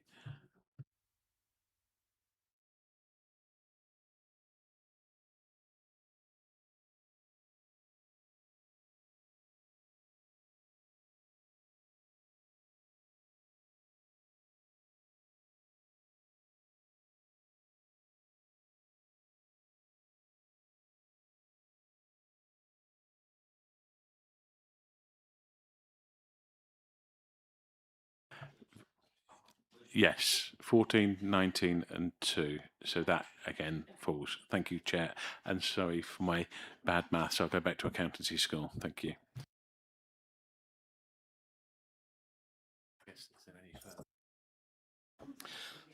Okay, so that's those 4 amendments fall. So we are back to the substantive motion. Are there, before we go any further, are there any other amendments that members wish to table? Yep. Councillor Junid.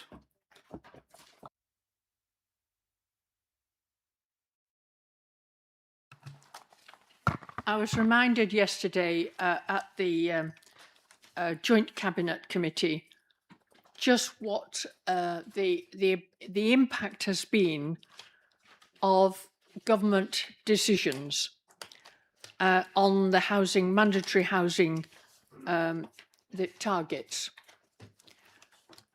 It has been our decision here. Point of order. Apologies if I missed this, but have we proposed and seconded? It sounds like the leader is making. If I've missed it, Sorry. Apologies, but No, I'm proposing the and speaking to the amendment. sorry, did I miss there was a second? You are correct. In which case, Chair, I'd be delighted to second the amendment. Thank you, Councillor. No, we were reminded that that what we are facing, the difficulties we were facing, are as a result of mandatory housing targets, and we're facing a doubling of the houses to be built in the period of the South Warwickshire Local Plan, and that has put a lot of pressure on all of us, irrespective of party. A key aim of the South Warwickshire Local Plan is the provision of vital infrastructure at an early stage of development. Now, some of that will come as a result of developer contributions, but we can't guarantee that all of it will be there. So we need to make sure that that because this has been a government requirement that we provide this number of houses, that we should, all of us, cross-party, should write to the ministers representing the MPs representing the area, asking them to meet cross-party with ministers to ask for early government investment to help us achieve our aims. Not only our aims, but their aims. So that is my amendment, is that we should all cross-party write to make sure that that is put forward, that is accepted, and write to all the MPs asking for that meeting.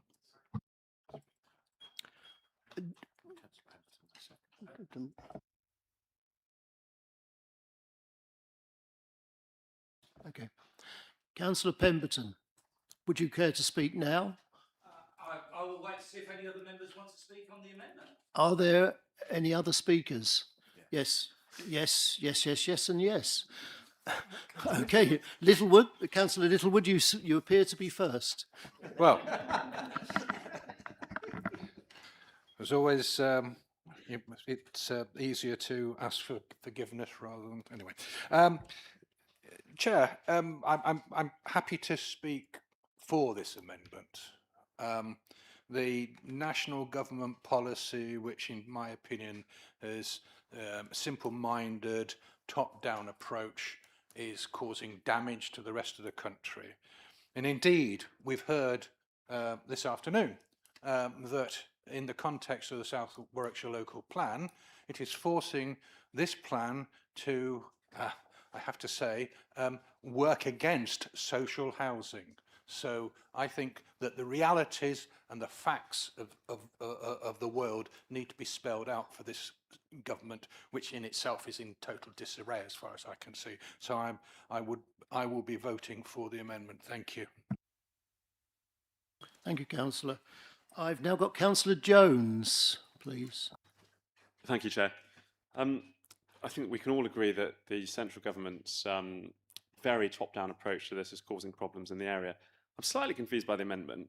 Are we implying here that our MP and the MP for Leamington hasn't already been trying to help and lobby on this? And if they haven't, then why not? Surely we need all the help we can get. Thank you.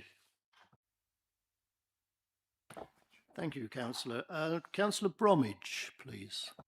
Yeah, well, like everyone else, I'm sure in this room, I'm going to support this amendment, although I fear for the worst, because £3 trillion of national debt and the recent cut in various infrastructure projects throughout the country in the defence review, I think will fall on deaf ears.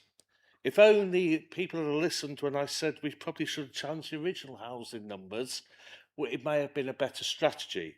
However, we are where we are at the moment, and one thing is certain, that the infrastructure list on this South Warwickshire Local Plan cannot be funded by the residents of this area.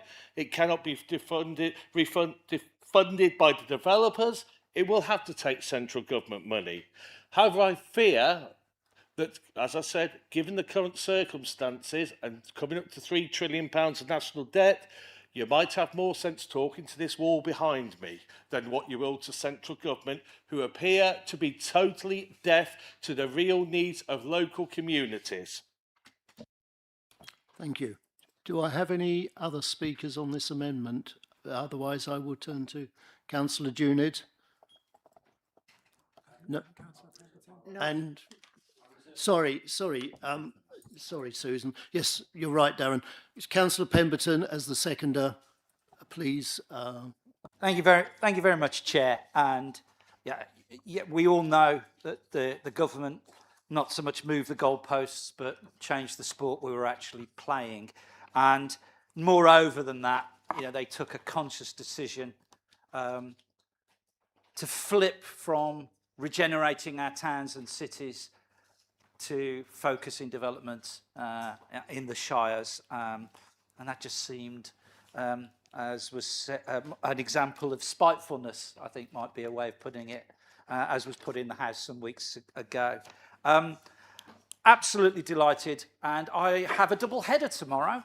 I find myself at a meeting with Manuela Pertigella in the morning and an event with Sir Jeremy Wright in the evening. So I shall take the opportunity at that time on behalf of the leader to bend both of their ears, and then we'll all follow that up with a letter, to urge them to take heed of this amendment, to try and make the case for the government. I do think Councillor Bromwich is right.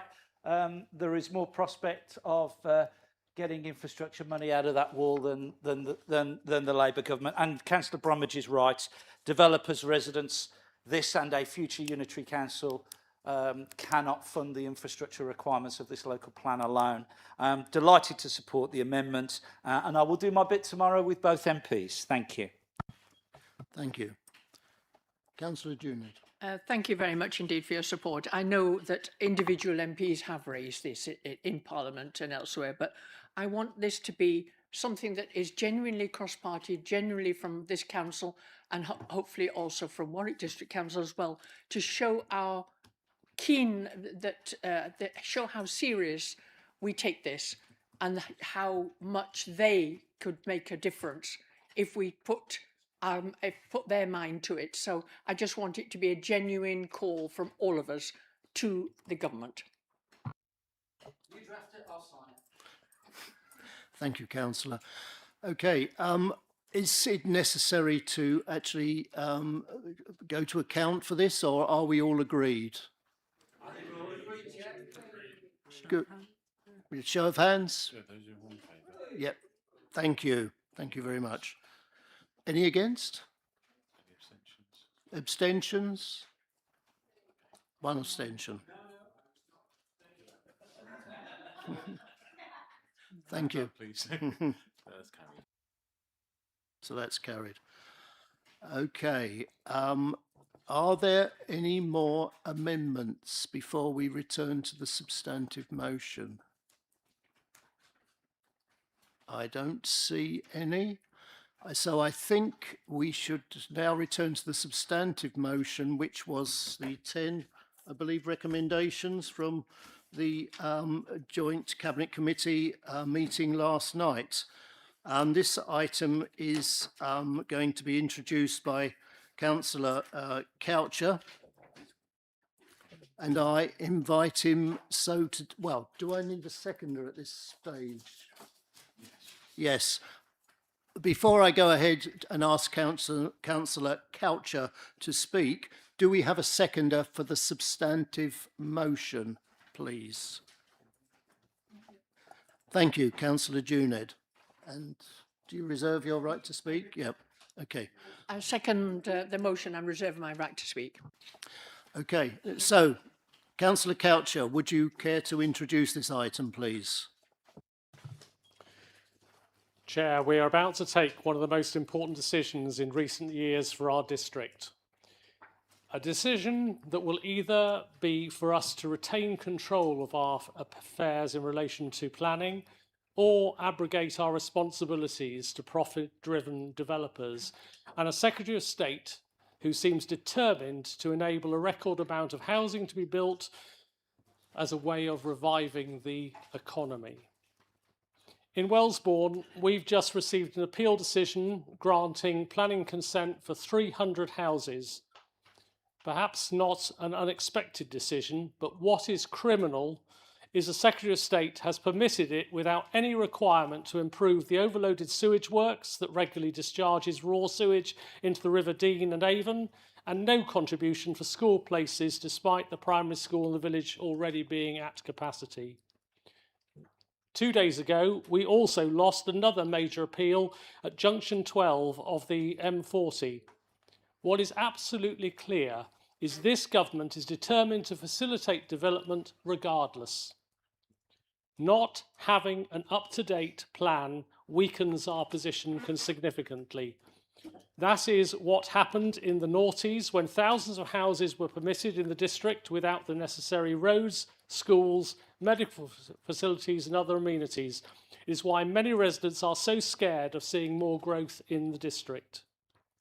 In 2021, Stratford's Conservative administration took the correct decision to work with Warwick District in starting to prepare a new local plan for South Warwickshire. That plan had to be ambitious, as the district has so many challenges facing it. In 2023, when I became portfolio holder, the preparation of the plan was well underway, but there was one thing that we were determined to do: never allow again thousands of houses to be built without the necessary community facilities, be they roads, schools, medical facilities and others, being built alongside it. There was also a need for the plan to address many of the perpetual problems in the district, addressing net zero and biodiversity, custom and self-build projects, which always seem to get through planning, circumventing planning controls, provision of gypsy and traveller sites, facilitating new sites that will facilitate the development of our economy, town centres, protecting our heritage and landscape. What we did not foresee was that a new Labour government would dictate that the annual number of houses to be built should double, and we would need to provide for an unprecedented number of new houses and development within the district. As a council at that time, without the evidence to support it, we could have protested and tried to defy the government, but our experience of doing that before is that actually all we would have done would have been to waste a lot of time, a lot of effort, and crucially, a lot of money. So, an enormous amount of work has been undertaken by our officers, by the consultants we've brought in, and indeed many members of this council, and particularly members of the advisory group that have worked tirelessly on the plan preparation. And I would want to thank them all, officers, consultants, and also our members, most sincerely, for all of the very hard work that's been put into actually producing this plan. They've worked through the call for sites, which we have to do to ensure that we've got the engagement of our development community. But then they've also gone through extensive, detailed evaluation of those sites to make sure that we are coming forward with the best solution. I have to emphasise that this administration would not have chosen this scale of development. We are acting on national requirements of government. This growth is being thrust upon us. We had to ensure in preparing the plan that we also took account of the legacy left by the previous core strategy. That plan promoted 2 growth areas at Longmarston, Meon Vale and Upper Lighthorn. Longmarston, Meon Vale has never been completed satisfactorily, as we've heard 20 already seconds. today, because of the future. So there are, in terms of doing that, what we are doing there is providing a western bypass, which will both benefit the town and also benefit that development. I know that for all of us, there are sites here that we don't like. 5 there are elements minutes, George. in the plan that are not there. But I would implore you that a plan is much better than no plan at all. We are here between a rock and a hard place. but we have got to go forward with these proposals through the Regulation 19 consultation. Thank you, Councillor Coucher. Okay, who would like to speak on this motion?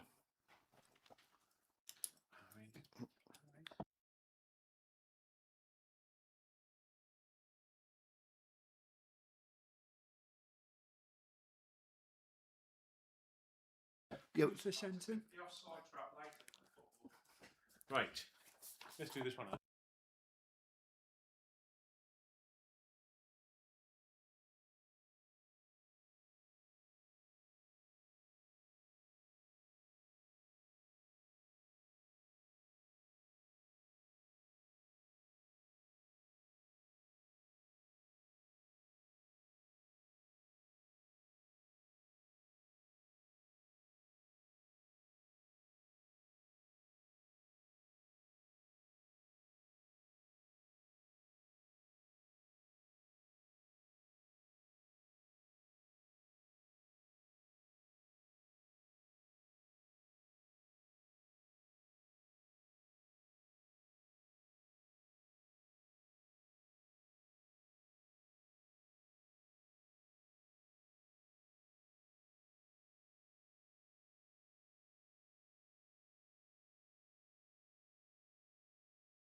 Okay, let's move ahead then. I'm going to call on Councillor Shenton.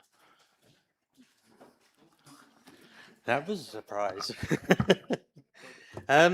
Okay, so unfortunately, I will say I was away this weekend and I've left my speech at home today. So here we go, I'm balancing things. So the decision before us today is one of the most significant the council will make. It will influence where people live, where businesses invest, and how our communities develop for decades to come. This is precisely why this process must be beyond reproach. I have grave concerns, because not because I oppose growth, but because I'm not convinced that this plan is either deliverable or supported by a process that has given members the level of democratic oversight that such an important document deserves. The plan relies on strategic infrastructure, particularly the Western Relief Road or Long Marston Relief Road, whatever name we wish to give it. Without it, the scale and location of development becomes increasingly difficult to justify. Yet the funding remains uncertain, delivery timescales are unclear, and there is no guarantee that the infrastructure will be in place when development comes forward. Planning policy requires local plans to be effective. That means they must be capable of being delivered. Optimism is not evidence, and aspiration is not certainty. At the same time, our 5-year housing land supply has deteriorated significantly, leaving this authority increasingly vulnerable to speculative development. Rather than strengthening the plan, we are being asked to proceed on the basis of assumptions that remain highly uncertain. I'm also concerned about the democratic process. Important strategic changes have been made during the preparation of this plan, including changes to housing numbers and the overall strategy. These are not minor amendments, they go to the heart of the plan. Yet members have had limited opportunities to reconsider the overall direction before submission. A local plan belongs to the people of South Warwickshire, not to officers, not to cabinet, not to any single political administration. It should command broad confidence because of the way it has been prepared. If the inspector concludes that key infrastructure is not realistically deliverable or that elements of the strategy are insufficiently justified, there is a genuine risk that the plan could fail the tests of soundness. If that happens, years of work will have been lost and our communities will face even greater uncertainty. No one doubts the needs for new homes, but they must be the right homes, in the right places, supported by the right infrastructure and based on evidence that withstands independent scrutiny. We owe our residents more than hope. We owe them confidence that what we approve today can actually be delivered. And now I come to the caveat. However, what the good thing in the South Warwickshire plan, as far as I'm concerned, is that the Bearley-Wilmcote site has been removed from this plan. This particular proposal had a profound effect on many residents. Many residents took to the streets. I was amongst the group that marched on the Maybird. So it caused a lot of angst amongst people. So as far as I'm concerned, in terms of voting for this, because we have a free vote on this side, I will support the plan only because Bearley-Wilmcote has been taken out of this plan, and I am determined to support my residents. Thank you, Chair. Thank you, Councillor. Okay, I'm going to call upon the leaders now to speak because they may speak twice, and if I stick to the order in front of me, some leaders will have to follow themselves in speaking. So I'm now going to turn to Councillor Passingham, if I may.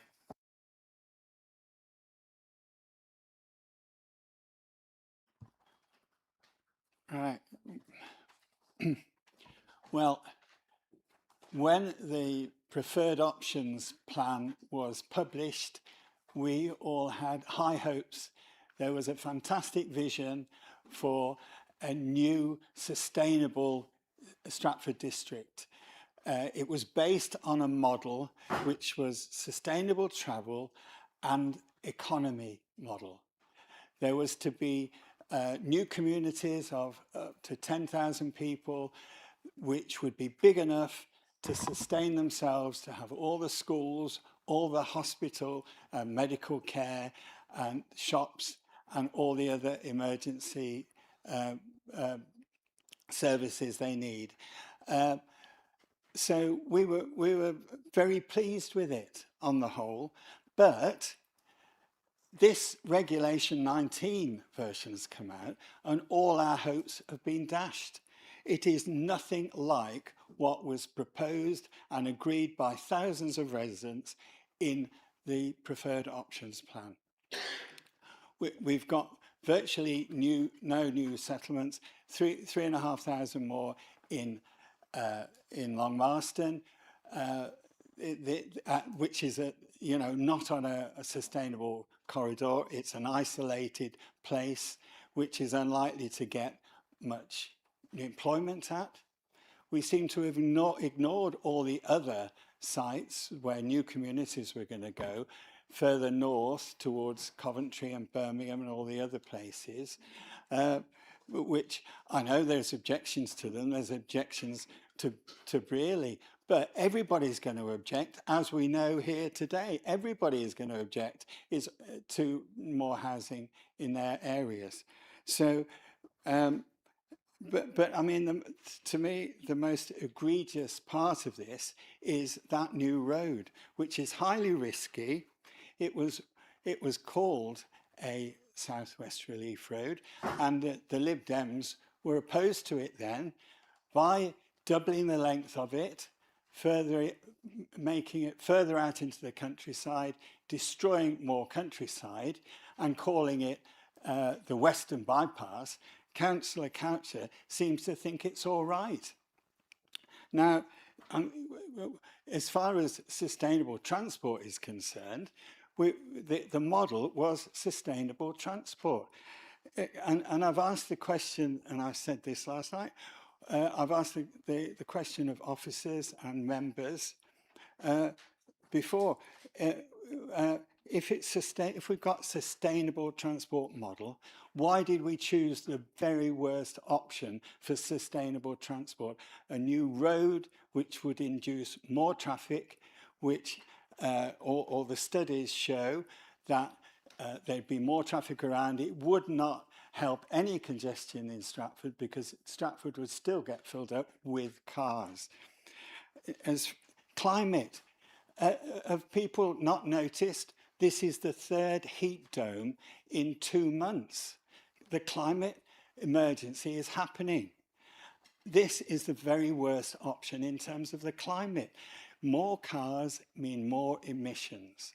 Why have we chosen the worst option for the climate?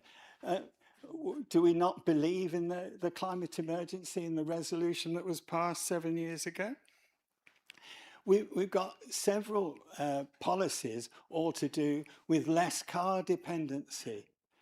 And so why did we choose the option of a new road, a new expensive new road, which I know it's claimed is going to cost £150 million. What road has been built for less than double the original estimate? But what is less in terms what is worse in terms of getting people out of their cars, getting active travel, 30 getting people seconds. healthier than a new road? So what it comes down to, we've got a bad plan and we've got the option of another bad option, which is free for all. And we've got to make very difficult decisions, finely balanced. We don't know all the variables. We're told lots of things about grants and infrastructure we might get, we might not get. And it's very difficult for any of us to make up an objective decision on this. Do we not get 5 minutes on? That was 5 minutes. All right. Okay. Well, doesn't time fly? It does fly, yeah. Thank you. I'm now going to turn to Councillor Jones on behalf of Reform UK. Thank you, Chair. So I'd like to open per the Joint Cabinet Committee Recommendation 3 by recognising the hard work officers have put into this plan over several years, and especially during the intense burst of work over the last few weeks, as big changes have been incorporated into the mix. And, you know, I agree with the fact that it is very important to acknowledge the difficult situation we're in, is in part because large housing allocations, accompanied by abrupt rule changes, have been handed down to our district by the Labour government, who clearly have no care for or understanding of the needs of our area. And I say this in good faith. I wanted to be able to support an acceptable South Warwickshire local plan that would no doubt have contained tough calls and lots of compromise, but would have represented a fair, equitable distribution of housing with provision for adequate infrastructure guaranteed, and that most importantly, would have had a viable approach to ensure our council is able to guide development in our beloved district for the future. Unfortunately, that's not the plan that we have before us. It's late in the day, and frankly, we have been led, as Councillor said, to a position between a rock and a hard place. This plan is riddled with inadequacies and viability risk, particularly but nowhere near exclusively relating to the non-existent funding for the Western Bypass, and based on all the evidence we've heard, has an unacceptable risk of failure riddled through it like a stick of rock. The South Warwickshire local plan is the equivalent of writing a cheque that you know will bounce. And I keep hearing, and in fact it's the main argument for the plan that I've heard you make, that no plan is better than a bad plan. Because having no plan will open the door for a developer free-for-all in our area. But the main thrust of everyone's objections, as far as I can tell, is that the plan seems very likely to fail anyway. So the logic doesn't hold and feels particularly circular. The very thing that is being held over our heads, having no plan, is a similar outcome, as far as I can see, to what would happen if and possibly when this plan is rejected. So I think what needs to happen now is responsibility needs to be taken for this having, regrettably to speak plainly, been messed up. There was nothing inevitable about this turning out the way that it has, and it should have been within our gift to at least put something together that is viable, even if it didn't please everyone. what we may be facing is our entire area being despoiled by overdevelopment without the infrastructure that we so sorely need. So I believe the council needs to take a step back, work together by all means, go back to the drawing board somewhat and try to come up with a plan B that is going to mitigate this. We're going to have to drop the act. It's over. We can and must do so much better than this. Frankly, it beggars belief that it's taken 5 years, so that's 2 under the Conservatives and 3 under the Lib Dems, to come up with this inadequate plan. Our residents deserve so much more. Finally, I would like to make the point that we must take a recorded vote today on the South Warwickshire local plan, owing to the momentous import of the consequences of what is decided here for the people and the future of Stratford District. Thank you. Thank you, Councillor. A recorded vote has been asked for or proposed. Do we have a seconder for that? Councillor Pemberton. Thank you. Okay, following my own logic and precedents, whereby independents are allowed to speak twice, I'm going to call on Councillor Bromwich. Thank you very much, Chair. People of this council, residents who are probably watching, a few of them on the webcast, and that'll be reported on. We're told that to have no plan is terrible. We've got to take on a bad plan. Any sensible strategist will tell you a bad plan will eventually fail. That is common sense. That history teaches you that. This is a bad plan by most people's admission, or not very good plan, depending on what terminology, but it's not the best plan possible for residents. So when I saw this plan published in May, I debated whether I should change my hat to a red hat with a little white bobble on it and go, ho, ho, ho, this is the planning wish list that every child likes to give at Christmas. Because we know we put a long list down and we're only going to get a couple of things off that. That's the truth about this plan. We could promise all the infrastructure under the sun, but the funding is not there. That is the reality. And whether this passes inspection or not, the funding still will not be there, because this government certainly will not give us the funding. As mentioned a minute ago, that's by Councillor Passingham, £150 million quoted for a relief road. I agree with Councillor Passingham, that will be close to 300 million. How's it to be funded? We put in there that we want it funded by applying to the West Midlands Combined Authority. The very combined authority, which by the end of the week we might not have any association with, instead will be with a new strategic authority, which then could have different priorities. We don't know. So there's a major flaw there. There's a major flaw when it comes to other infrastructure. When we talk about health centres, Upper Lighton's still waiting for theirs. So it doesn't necessarily mean, because we wrote it in the plan, it will happen. In the current plan, Southam SOU3 promised a primary school, sporting facilities. After the plan was adopted, the school went.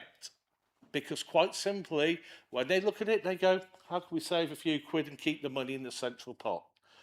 That applies across many areas of the district, whether it's the current plan, and it will apply to the next plan, because we cannot physically force them from them central pots to hand over that money. And when I get things like when my brother, who's been involved with the NHS for many years and now lectures to train paramedics, comes up and says to me, you know, the hospitals around here will not cope with this level of development. There is no provision to improve things like that. Already, we know Warwick Hospital on its A&E is overstretched. We know Coventry is overstretched, which is where they feed into. Stratford doesn't even have an A&E. Even if it extended its minor injuries unit, it would not cope. The whole lot is bad. And why did we not challenge it at the start? Well, I'll tell you why. I put that question to an officer involved. They said to do that would delay this plan from coming forward. Well, it would have been better to delay and try and get the numbers reduced and more practical. It is better sometimes to fight the battle and lose than to have turned around and give abject surrender. And that's what we ended up doing. That's why we've ended up with a plan that is not acceptable to the vast majority of the residents of this area. If we actually had the fortitude to do that, we might be debating something different.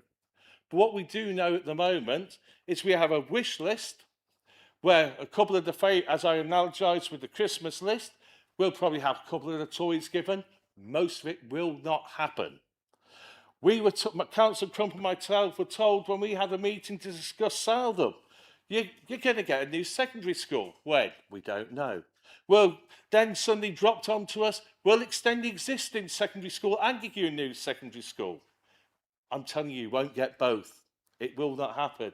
We're told we get 2 new primary schools. That won't happen. You'll be lucky to get 1. Then we're turned around and told, oh, but you get retail. What's the retail? It's a corner 30 shop. seconds, Councillor Bromwich. This is the flaw when you don't look at how you're going to fund things. We can all wish for these things, and I compliment everybody who put the stuff in there, but the chances of actually delivery are less than 0. Thank you. I am now going to turn to Councillor Harvey, please. Thank you, Chairman. Excuse me. I'm going to take this conversation in a different direction. I'm very conscious that I'm currently the chairman of the OSC, and I feel the need to, despite the dispensation granted, to keep my comments fairly neutral. My start point is that I'm being asked as a councillor this afternoon whether I am supportive of this plan going to the next stage of consultation. I'll have a view on that. But I wanted to build on the work of Councillor Crump. Councillor Crump at Monday's OSC meeting made a very telling point when he talked about shoulds and coulds within the document. The point was taken at the Joint Cabinet Committee last night. I want to just refer to something which will be familiar to councillors who've dealt with planning applications. The current core strategy, Appendix 1, deals with local service villages. Pursuing my interest as a pedant, it has a very particular word in there which is extremely important. Local service villages, as we all know, are categorised 1 to 4, and the existing core strategy lays out that a certain proportion of a set number should be provided within those villages on the basis that we want to distribute development around the district on a fair basis. I've used the word, I'm afraid. The word is around, because take a limited service, sorry, a local service category village 3 is required under the existing core strategy to produce over 450 total, around 13%. Now, in my maths, subject to Mr. Buckland's maths, that's 59 houses. Most people would say around 59, well, there has to be a margin, fine. The number of houses built in Newbold, I think his last count was 109. Now, you're telling me that around 109 equals 59? Of course it doesn't. So my plea is that if the core strategy had said 13% plus or minus 2%, we'd know where we stand. And who's the fly in the ointment? The fly in the ointment in this instance is not developers, they're big enough flies perhaps themselves, but the fly in the ointment in this instance is inspectors. Inspectors have chosen to interpret around 13%, and they simply say, that's what it says, it's around 13%, it's not a maximum, and therefore, in the eyes of Joe Public, who reads around 13%, that means 59, maybe 50, maybe 58, maybe 60, 61. It does not equate to 109. So the pedant in me says the point that Councillor Crump made on reviewing this document, which has not yet been finalised, it should be scrutinised severely for the words could, should, etc., in order that when it gets in front of an inspector in 2, 3, 4 years' time on the basis of dealing with appeal, the inspector doesn't have room to manoeuvre away from what we as a council had intended. So I've heard all the debate about the pluses and minuses of the plan, and I know my point is perhaps nerdy to an extent, but I think the payoff is that if the tighter the wording of the policy, the local plan, we will reap the benefits.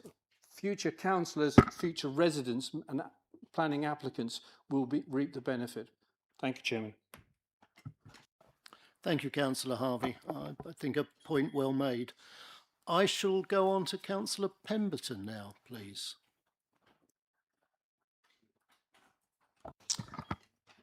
Thank you, Chair. In many respects, what I'm about to say is not a speech I ever wanted to give. You will all know I started this process off, and I thank Councillor Coucher for his acknowledgement that the review process started in 2021 leading to a new plan was the right decision to improve the deficiencies of the current core strategy, to put infrastructure first, to ensure that addressing climate change were the two golden threads, the focus on new settlements to avoid the unintended consequences of pushing development to main rural centres when you could actually only develop in a limited number of them because others had green belt protection. And Councillor Passingham, when we got to Regulation 18 stage, said there was much to like, and he's right. The plan was on the right track. The question about sustainable travel, economic growth areas, transport corridors, that was where we were heading. I acknowledge that the government gave us a hospital pass with its change of its emphasis to rural development, with doubling the numbers. I think my challenge is that other choices could have been made than the ones we've got to. And today we're faced with, should we put this plan out to Regulation 19 representations? It's not a consultation really, it's representations on soundness. Is this plan sound? Is this plan likely to get past an examiner at an examination in public? And my concern, having looked at what I perceive to be the risks, is that it is not. In a number of areas, and the other reason we're at this point is the hard stop of the 31st of December. PINS told us the changes were really substantial, should go back to further consultation. We all know in our heart of hearts we should be going back to further public consultation on this version of the plan.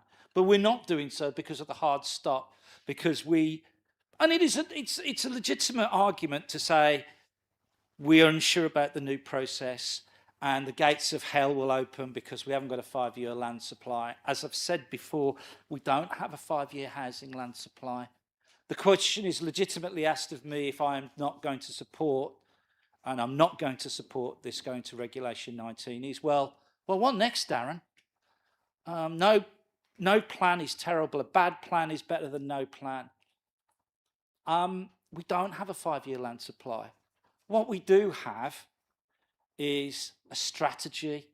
And again, I'm going to be kind to Councillor Coucher, leading a strategy group where we're identifying sites, where we're being proactive about how we can take control of the 5-year land supply issue and actually start to mitigate the worst. Learn the lessons from my experience as the portfolio holder when I picked up the core strategy after it had come on and I became the portfolio holder.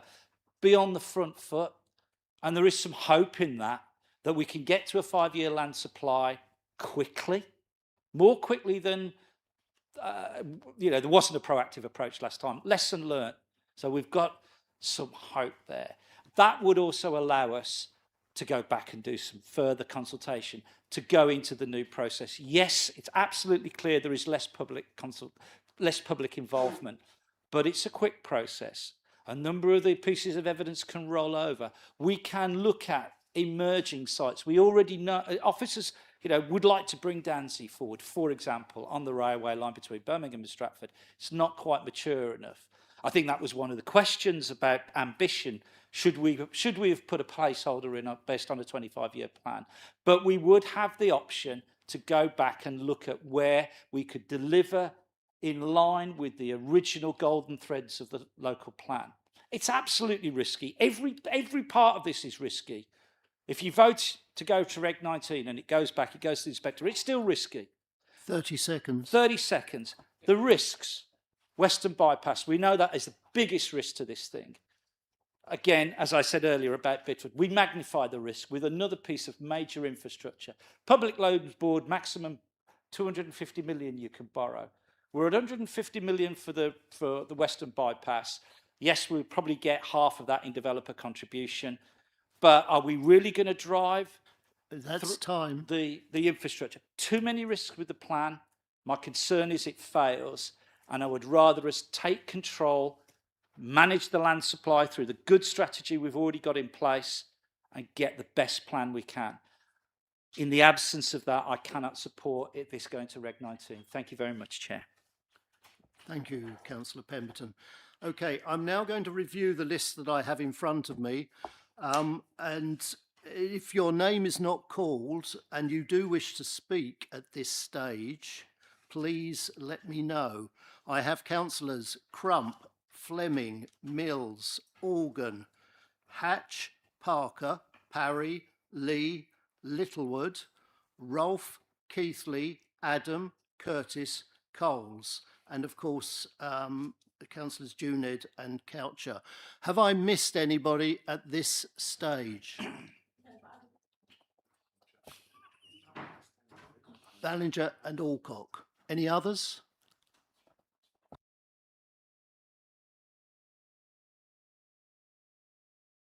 Okay, I'm now going to call upon, and I couldn't warn him, so I hope he's ready, Councillor Curtis. Thank you, Chair. Chair, I do not pretend this plan is perfect. I recognise there are concerns, but we must ensure growth is managed carefully and fairly. And I've had many conversations with parish councils about this plan. And when the position has been explained to them plainly that this plan is the best way to shape growth, secure infrastructure and protect local communities, that argument has been recognised and accepted as the most responsible way forward. And I also believe we have to be honest with our residents about the choices before us. This plan is about how we manage development to 2050. And this Liberal Democrat administration is taking the responsible position. As one of our residents, Mr. Esnoof, said earlier on, if we step back from planning, development will not stop. It will simply happen with less structure, less local influence, and less ability for this council to secure the infrastructure our residents need. This is not a stronger position, it is a weaker position.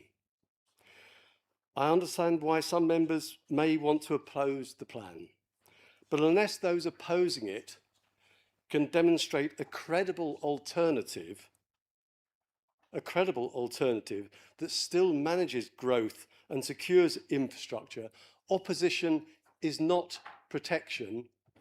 Opposition risks leaving our communities more exposed. For me, the responsible course is to keep the council in the strongest possible position to shape where growth goes, to insist on proper phasing and to fight for the roads, schools, health provision, utilities and community infrastructure that must come with new homes, the new homes being imposed on us by central government. Supporting this plan does not mean I agree with every word or every judgment within it. It means I'm choosing a planned approach over drift, responsibility over avoidance, and local control over decisions rather than elsewhere. That's why I support moving to the next stage. Not because it is perfect, but because it gives us the best chance of managing growth, protecting residents, and securing the infrastructure our residents deserve and need. Thank you, Chair. Thank you, Councillor Curtis. I should like to call upon Councillor Organ at this time, please. Thank you, Chairman. I will be brief. Without the funding being identified for the proposed river crossing at Stratford and the Western Bypass, Long Marston Airfield cannot be delivered. Ditto Bidford. So, therefore, this plan is vulnerable. I would much prefer to have been presented with something a little bit more robust. However, we are where we are. Time has run out. A risky plan is preferable to no plan at all. So I have no option but to vote to move forward. Thank you. Thank you, Councillor. I'd now like to call on Councillor Hatch, please. I'm just going to give a brief explanation of why I'm voting how I'm going to vote. I had written a speech explaining that I was going to support the plan. We need a plan. It would be better with leverage for infrastructure. I agree with the policies, and most importantly, it treats Shipston fairly well. I understand it's driven by a national agenda, and we supported the solution of sustainable settlements. However, I take up Councillor Curtis's challenge. If we'd been in charge, we'd have used the brownfield site of Wellesbourne Airfield and promoted rail for Long Marston. And what we have in front of us is neither of those, and we have bolted on development far from stations and employment. And I don't think anybody here really believes that we are going to be able to build 1,200 houses a year. And the funding for the infrastructure is dubious. So I think it will fail. And therefore, despite the favourable treatment of Shipston, I'm going to vote against it. And the icing on the cake is that it's dependent on this in the Western Bypass, which I do not support. Thank you. Councillor Rolfe, please.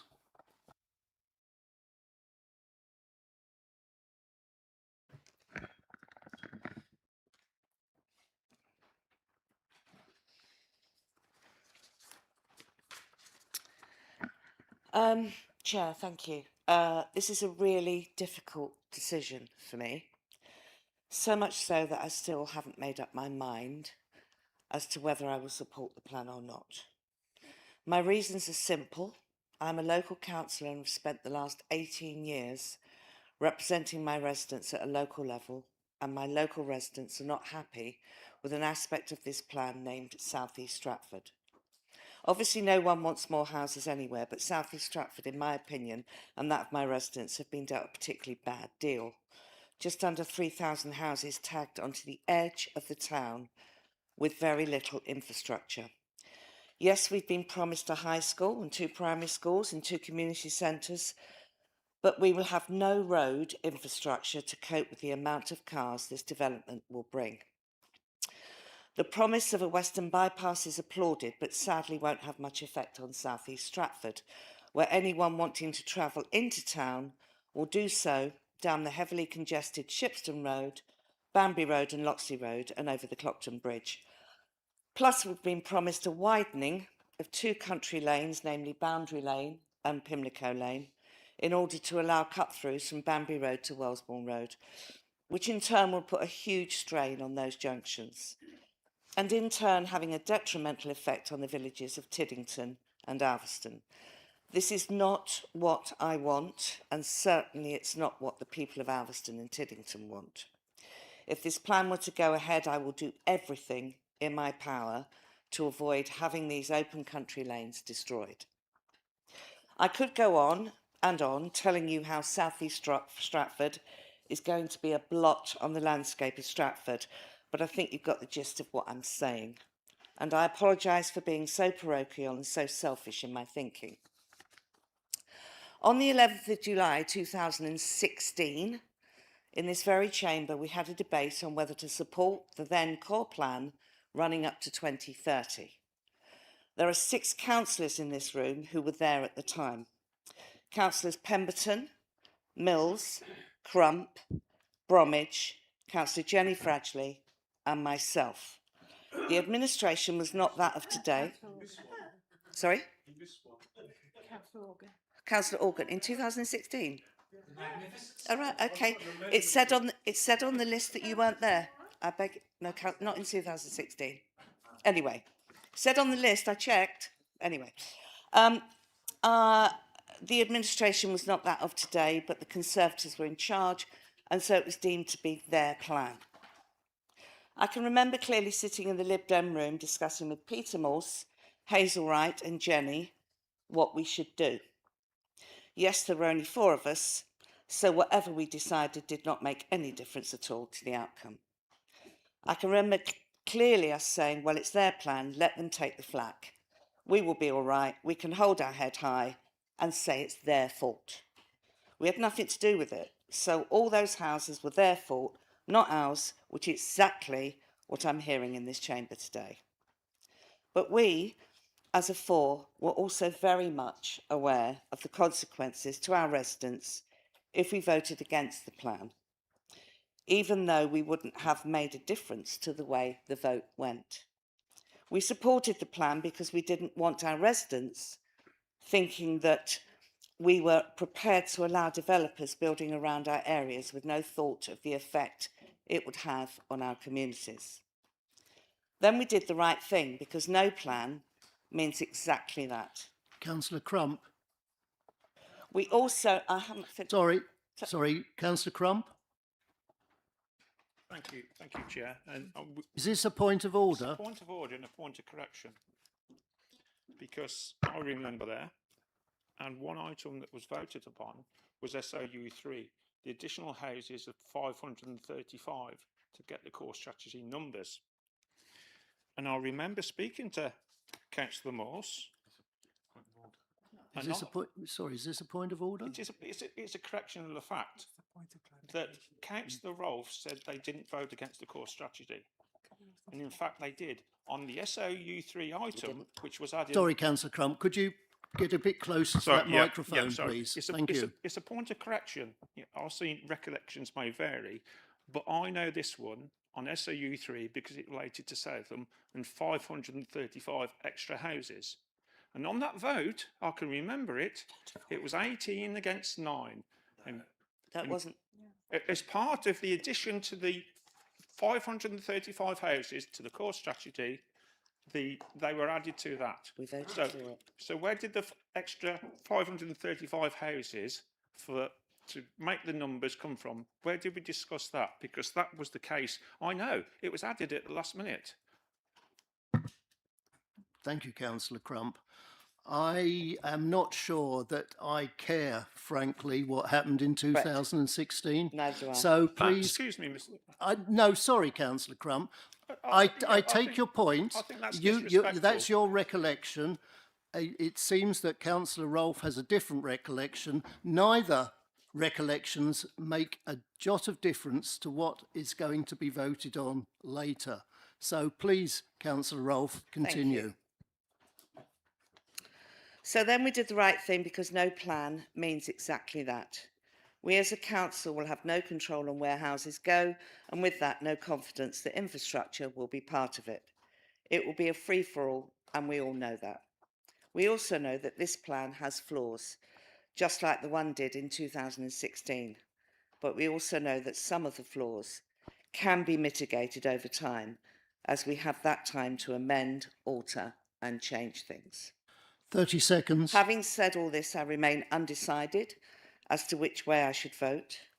Whatever I do, I will do it because I have weighed up the benefits and disadvantages that this plan will impose on my residents, and not because anyone is telling me which way to vote. Thank you. Thank you, Councillor.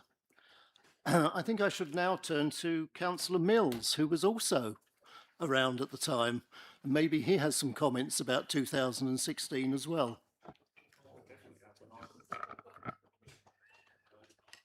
My word, Councillor Rolfe, sorry, Councillor Mills. Councillor Rolfe, could you turn your microphone off? Thank you. My word, Chairman, that seemed a long time ago, doesn't it? 2016. Gosh, I've been a councillor here since for nearly 20 years now. So, Chair, thank you for allowing me to speak this evening. I am going to be quite parochial, I'm afraid, for my area.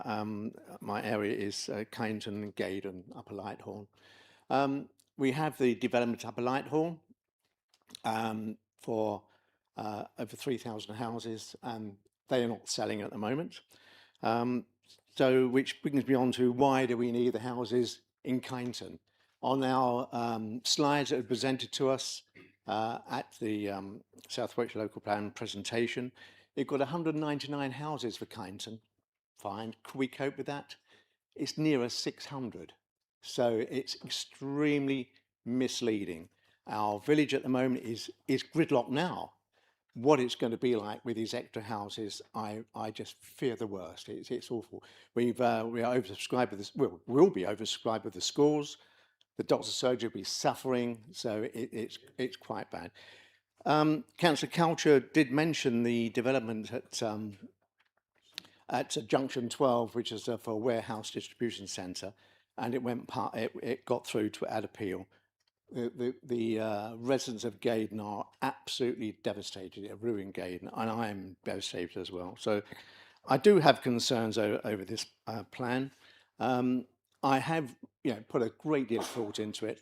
Again, being parochial, I can only support the residents of our villages of Kyneton and Gaydon and Upper Lighthorn. Thank you very much. Thank you, Councillor Mills. I'd like to turn now to Councillor Parker, please.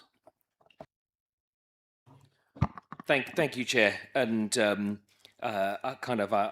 glad not to have been at the beginning of this, and probably glad not to be at the end of this. I think a lot of points have already been made, and I'm going to try and avoid reiterating them. So I'm going to try and bash through this as quick as I can. I think the first thing I'd like to say, which hasn't been said, and I've not been here since 1826 or whatever it is that some of my colleagues behind have. 1826 tonight. Yeah. And so I do consider myself a newbie, and I would like to say that I've been really disappointed that at no time has anyone offered to show me under the bonnet of this plan. I've never had a chance to kick the wheels and to understand. This is clearly a really difficult plan. It is really difficult to deliver these houses in Stratford district. Absolutely no one in this chamber is disputing that. And to be shared some of that pain so that I could see it and understand it. And I'm on the advisory group, but even still, I have not seen under the bonnet. And so that's a disappointment. I think the next thing I'd like to say is that is it a bad plan?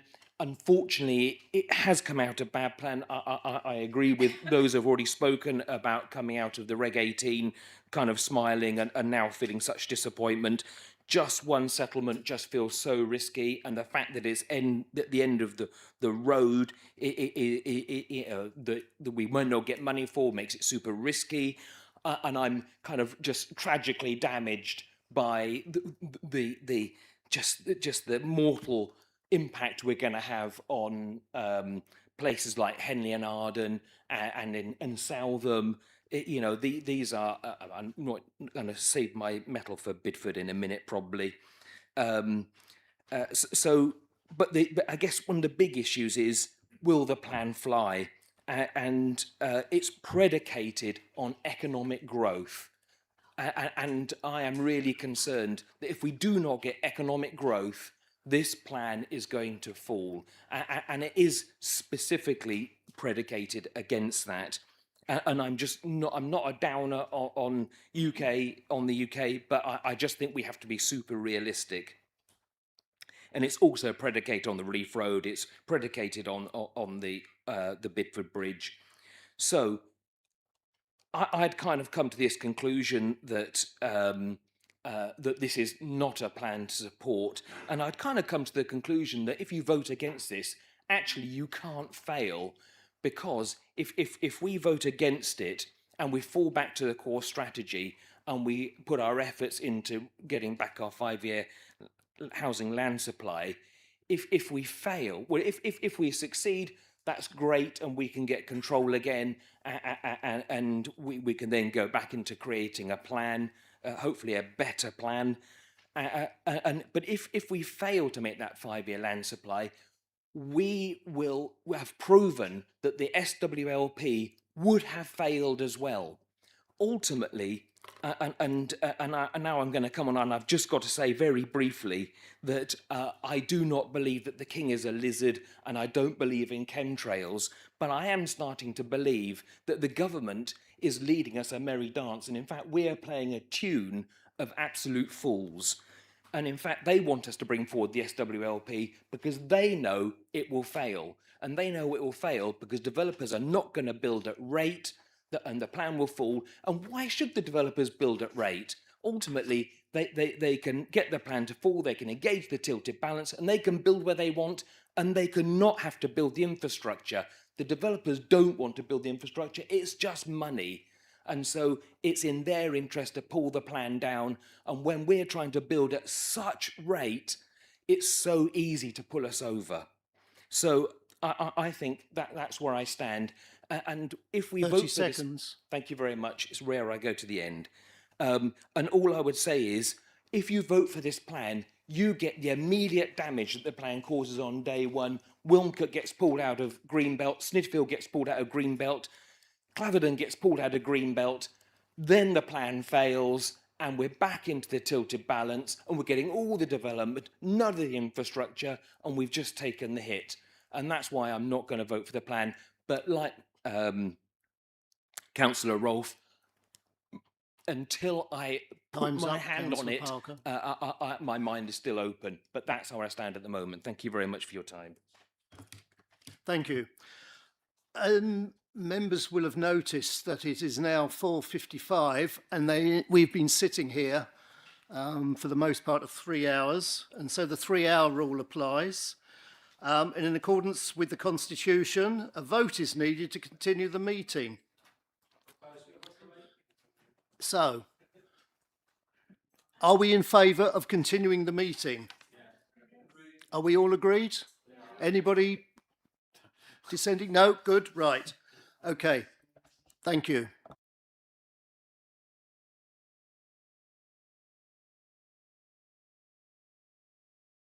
Councillor Ballinger, you're waving at me. Thank you, Chair. Could I just ask if we can have a short break, comfort break, just so we can have some hydration I'm inclined to agree with wet our you. whistle. Yes. So shall we meet again here at 5:10, please? 10 minutes. Okay, 5:05.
It's 5:10. I'd like to resume now, oh, here he comes. Better late than never. That's not what he just said.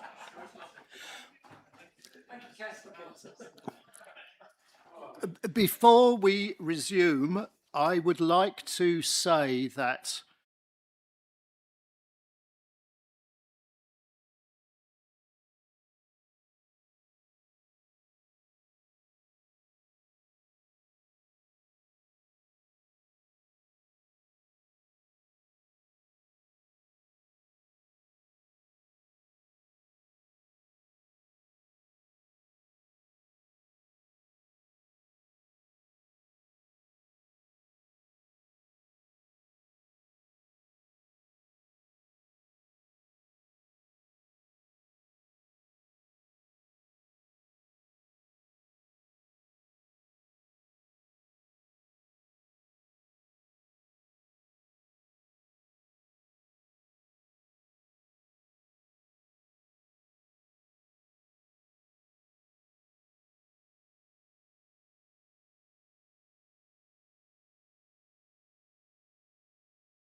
that they only have 3 minutes to sum up.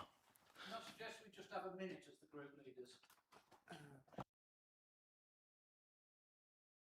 leaders. Well, let's see how we go, Darren. I, of course, am very conscious of the 8 o'clock cut-off time.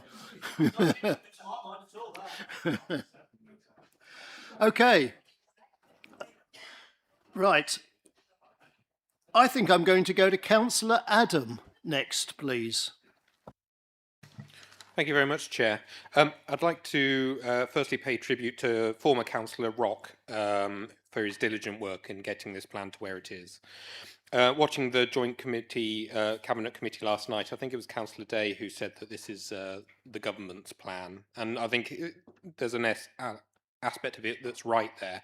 They're the ones who've set the terms of this work and tied our hands in many ways. But I want to reclaim that.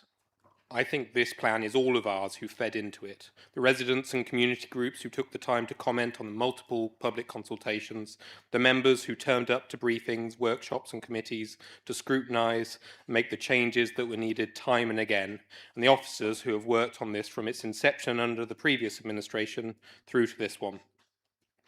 I know she couldn't be here today, so I wanted to include representation to say that Councillor Padgham and I have worked with our town and parish councils and residents, and we've not been telling them what to think of it. We've been listening to what they need from it. And we've been feeding that into officers and colleagues so that the plan we have responds to our local area around Southam and delivers for the whole district in the face of unfair and unbalanced government targets. Concerns over risk are reasonable. I do believe that this plan will deliver for all of us, though, because through the work we've done, we've seen positive change happen. I'm not prepared to accept the negative conjecture from members who reneged on their responsibility to engage in this process, who didn't turn up to the briefings, who didn't engage and decry the government's targets, yet place the blame at our feet, or who fearmonger our communities against this plan, but who have proposed nothing as a credible alternative. Some of the partisan objections fly in the face of what our residents would expect from their representatives, to work together in their collective interests, as I know many from across the chamber and councils have. That's why I'm disappointed in some of the opposition that I've heard. Our officers have been under incredible pressure in these circumstances. Frankly, you cannot commend the officers and denigrate the output of their efforts. I accept that we as political leaders are on the hook for the decisions that we make here. But we know that it's the tireless and professional work of the officers that made this a sustainable plan that can deliver for our residents. Under intense scrutiny, they've been diligent in creating a cohesive plan, and I am happy to support it in my area's interests. The objections, without an alternative proposal, seem naive to the backdrop of the reality. The time is of the essence. We have to lock in the clear plans we hope to deliver for the future before the government moves the goalposts yet again. With this government in place, we are going to see more houses in South Warwickshire. Councils cannot stop that. It should be clear that none of us here voted for the Labour government, and yet here we are suffering them regardless. In these circumstances, without a local plan, developers will have free rein, but with little or no infrastructure being provided for all of us who need it. The whole point of this plan, as has been said many times, is to counter that with assurances on these critical aspects for our areas. Securing infrastructure is a challenge that all councils face, but it's for us to solve, not run away from. In this plan, we are delivering on the long-term needs of our district. I'll spare the French, but Voltaire said, perfection is the enemy of the good. Each person has their own view on perfection, and by that measure, each could find this imperfect. But this is a good plan, and I urge you all to support it as what's best for our residents in South Warwickshire.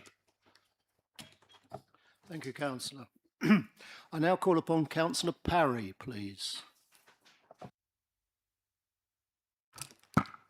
Thank you, Chair. Reviewing an 1173-page document in just 1 week has been extremely challenging, as well as rather time-consuming. Given the significant impact this plan will have on our residents over the next 24 years, such a limited time frame is unreasonable. However, we are where we are because of last-minute decision-making. As the ward member for Wellesbourne North, I have serious concerns about this plan and the rushed changes made to it. While I recognise the work of staff and consultants, the last-minute manoeuvres and, in my view, the lack of joined-up thinking between two authorities with differing objectives have created clear losers in this chamber. I believe Wellesbourne North is one of them.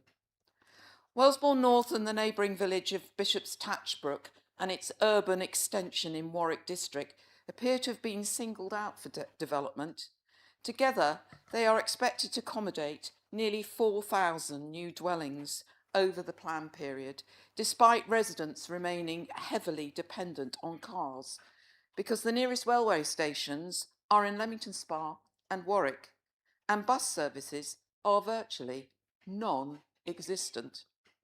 These additional homes and vehicles, together with the expansion of the University of Warwick's Wellesbourne campus, will encroach on the medieval settlement of New Bolpacey, put severe pressure on the A429 and risk causing significant gridlock. This would be made worse by increased traffic through Wellesbourne, particularly if plans for a new M40 junction and link road from Newbold Road into Wellesbourne proceed. Rat running through nearby villages would be inevitable, creating further safety risks and increasing the likelihood of accidents. Primary education in Wellesbourne is already at capacity. While the proposal for a new primary school is welcome, it should be located in the south of the village than close to the existing school, as both schools would otherwise be more than a mile from where most young children live. Medical facilities will also be put under extreme pressures. It is important to remember that Wellesbourne is a village, albeit increasingly in name only. Under the proposed SWLP development, it is set to become one of the largest towns and urban conurbations in the district, a deeply regrettable outcome and not the legacy I would wish to leave for my grandchildren. My main concern is that this plan appears to have been shaped by administration resistant to development in some of its own ward areas, and by developers focused on what suits their interest and is commercially viable. As a result, the policy team's focus on where development should take place seems to have been influenced unfairly, without giving proper consideration to the needs of all council taxpayers. Because of the proposed harm to Wellesbourne North Ward and the wider impact on all my villages, I cannot support this Lib Dem local plan. While I support the principle of having a local plan, the number of these last-minute changes, particularly those affecting the welfare and daily lives of my residents, makes this version unacceptable. Thank you. Thank you, Councillor. I should now like to call Councillor Coles, please. Thank you, Chair. I was going to bring out the local plan and put it on my desk to refer to. Well, I pulled something. I've been carrying it around for 3 days and something ain't working no more, so I'm not going to bother. You'll just have to rely on my memory, I'm afraid. I think we've all agreed between us that this is the result of work we're having to do because of the government-imposed figures. The rules changed through the process, and I have to say, having been an observer and a participator in this process, our officers and the consultants have worked at full pelt to accommodate these changes and tried to keep some form of reasonableness, apply these changes to the work that they had already been doing, and then change it to incorporate these changes. And I know many of you said you've been councillors for many years. I have worked for many years in international consulting, banking, and one of the public service. One of the main lessons I have learned that no plan survives contact with reality. You have to be prepared to change to deal with what comes. A few things that I think we do need to focus on. This is not just a matter of numbers of houses and where. It is a huge part of it, but there are other issues that I would like to raise that this plan covers. Housing size mix, making sure that the different range of houses are available so that everybody is served for what they need, not just the most popular and sellable houses are made and everything else is ignored. Inclusion of accessibility standards in houses, which means that houses are built so they can be adapted for future disability of residents. This means you can stay in your home. If you become disabled in the future, you don't have to move.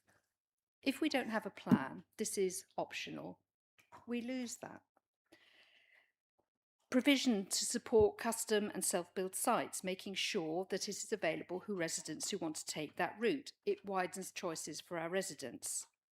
If it's not in the plan, if the plan falls, you lose that. Parks, gardens, recreation grounds, natural spaces, allotments, community growing spaces, community halls, other community facilities. These have to be baked in. They are things that are needed to create the community and to support the well-being of communities. And it helps a community grow. It helps people feel at home. Schools in the right place so that your children don't have to go miles away to have a kick around with a football of their friends. All these things are put in the plan. They are part of the infrastructure required. If the plan does not go through, you lose these things. The electric vehicle charging structure to exceed national standards. Now, it was raised at overview and scrutiny, and I'm sure it was Councillor Alcock who raised the issue of electric car parking spaces being of a size that people who are disabled could... Was it Councillor Keithley? A joint effort there. Was it Councillor? Okay, great idea. It is now in the plan. It has been incorporated. It wasn't seen as a problem. If you don't have that plan, if it's not there, are you going to get it when you have the pressure on spacing cut? You probably won't. I do know that councillors have struggled with this plan. I know how I have. But we are creating a plan to protect communities against numbers imposed from without. It is a framework we can use to ensure that the things we need to control what goes where with what is made and our communities are resilient to this change. If we do not vote for this plan, if we say we don't want it, it's all coming. The houses are coming. And this is us keeping control as far as we can in reality to make sure that we get what we need, where we need it, when we need it. And if we don't do that, you lose that. I therefore have, having listened to everybody said, I have therefore decided that I will vote in favour of this plan and sending the Regulation 19 through to consultation. Thank you. Thank you, Councillor. I'd now like to call on Councillor Lee, please. Wow, what a first meeting. It's a baptism of fire, isn't it, really? So you'll be pleased to know that I'm going to keep this very brief and keep an open mind. Like others, I have serious concerns about the plan. It's not perfect, and I'm particularly concerned about the funding for the infrastructure.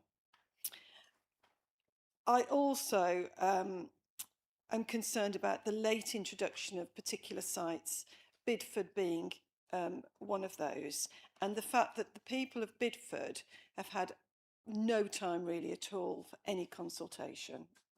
And to me, that's not fair. Some of you will know that I've spent 20 months of my life prior to becoming a district councillor fighting against the BW option site.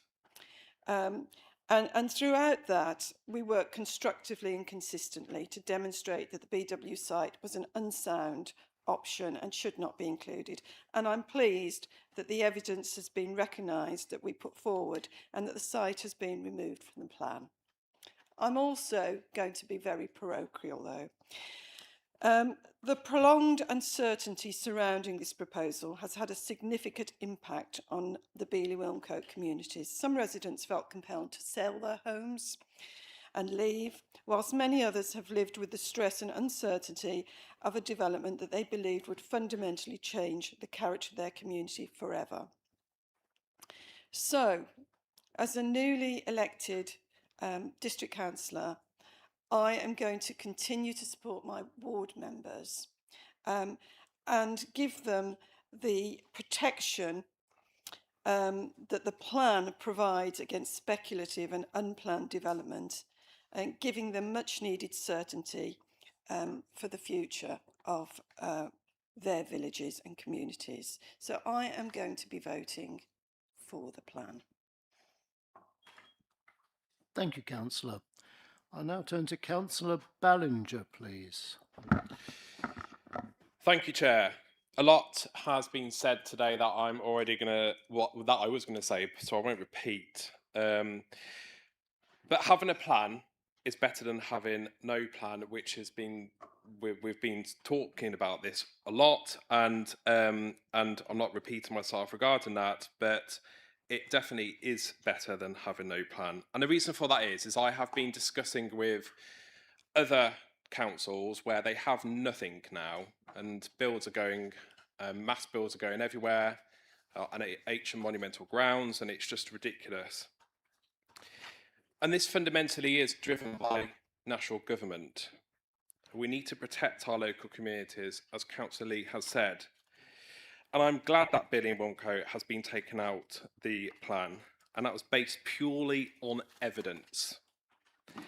Bidford was mentioned as not being a viable place, and I heard people mention around Ulster should be in it. But the thing is the site that came forward at the time was actually in Arrow, and not in Ulster, the other side of the dual carriageway, and it wasn't viable. And I wonder what the ward member for that ward would say. So I am going to be supporting this plan, Chair, and go through to Regulation 19. Thank you, Councillor.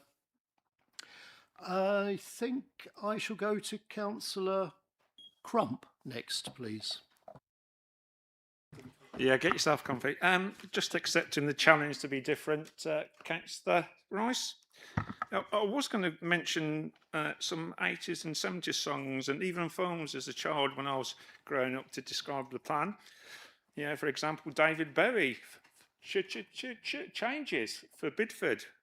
This detailed examination of that site that started off with 496 houses, increased 6 times to 3,120, then increased 7 times to 3,670, and then 4.5 times to 2,225. Some bizarre fluctuations. I think as an opposition, we're being realistic. It isn't been about the emperor's new clothes. I think we have the right to challenge and say, if the plan is bad, why it's bad. You know, we had the planning inspector come in May, and he did a poor young and say everything was changed because we have lots of numerous addendums to the previous OSC. And then we talk about funding. The Pretenders song, we've not got brass in pocket. Talking Heads, we're on the road to nowhere. And my favourite is Money's Too Tight to Mention by Simply Red. One of my favourite films was Bridge Over the River Kwai, and then you see how that ended. But we'll move swiftly on. We'll now use the sporting analogy. Obviously, SDC, when you look at the size of the plan, we've had to have Jordan Pickfords to take it all around to the library so members of the public could see them. Come on, John, you can smile. We have a lack of John Stones, aka bedrock or infrastructure to support the houses.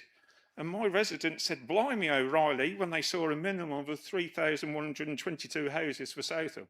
He's the left back, Mike O'Reilly. Without the guaranteed infrastructure. And obviously we've got Chairman Rice managing the midfield, although I think we could do with Tony Curry at the moment to give us some substance so the meeting can carry on.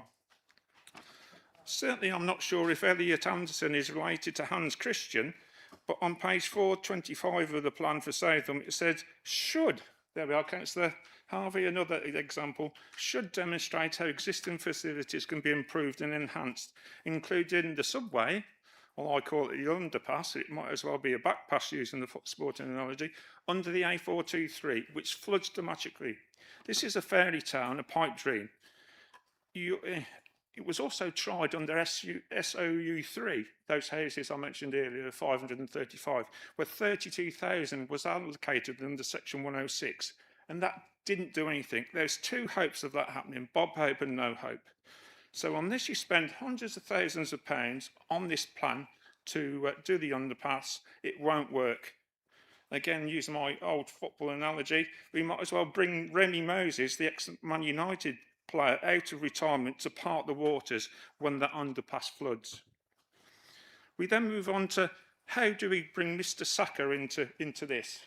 Well, quite easy, really. When you look at the amount of green fields being lost, farmers will struggle to produce a sack of potatoes, yet alone provide enough food to feed the whole of Warwickshire. If this plan goes to inspection, it's likely to receive a hurricaning, and we might go to extra time, as it's the residents who have to live with the ESRI consequences of this decision. I'm doing well, I'm getting most of them in.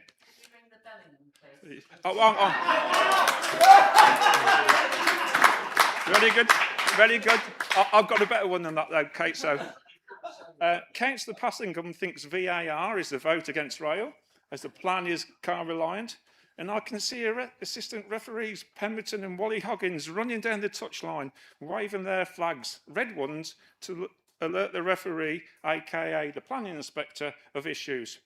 They don't want residents to pay the penalty of not having enough school places for their children, of not being able to get a GP appointment, of queuing for hours in A&E, or having to drive on unfurnished roads or suffering from water shortages. Currently, we appear to be scoring an own goal in a rush to get it over the line. 30 seconds. Hold on. The goal line, to get it over the line, the goal line, we definitely need extra time. Here we are, Kate, here's one for you. So we say to Mr. Bellingham, hey Jude, don't make it bad, take a poor plan and make it better. Thank you. Thank you, Councillor. I hesitate to name the next councillor. Follow that. Councillor Alcock. Thank you, Chair. Now, we've heard a lot of stuff coming around about infrastructure and roads, etc. But what I haven't heard yet is the impact on the residents. So let me tell you what the impact of no plan will have on your residents, because I was that resident. In 2005, I moved to Trinity Mead Estate, an estate of 840 houses that was built between the time we had a local plan and the core strategy. In between having that, 840 houses got built with very, very little infrastructure. Here am I with my teeny 3-year-old daughter being told my only option was to be able to put my daughter in a taxi on her own and ship her off to Wellesbourne Primary School, because that was the only school available at that time. That was the option I had, because There was no infrastructure put in. Now, then, I came and spoke at this council to say, why were 840 houses being allowed to build with no additional primary school? I pretty much got shrug of the shoulders. That's when I swore I would do everything I could to make sure no other parent went through that stress, that upset, that feeling of not knowing what was going to happen to my daughter because there wasn't infrastructure in place. And it's thanks to Councillor Rolfe sat next to me, which is why I'm sat here today and not speaking at the front like I was 20 years ago. That is the difference, having a plan and no plan. How will you face the resident who is put into that position when they come to you for help? Because that is what is going to happen. The buildings are coming. We have to have a way to fight to get the infrastructure we need. And this plan is what is going to do that. Just think. Look at your residents. Look at the ones who are having babies now, who are going to be faced with the possibility of having to ship their small child off in a taxi, even if they do taxis, because that's been cut now, and they won't have a parent with them. No parent should have to go through that. And how would you face them if that happens? Thank you. Thank you, Councillor.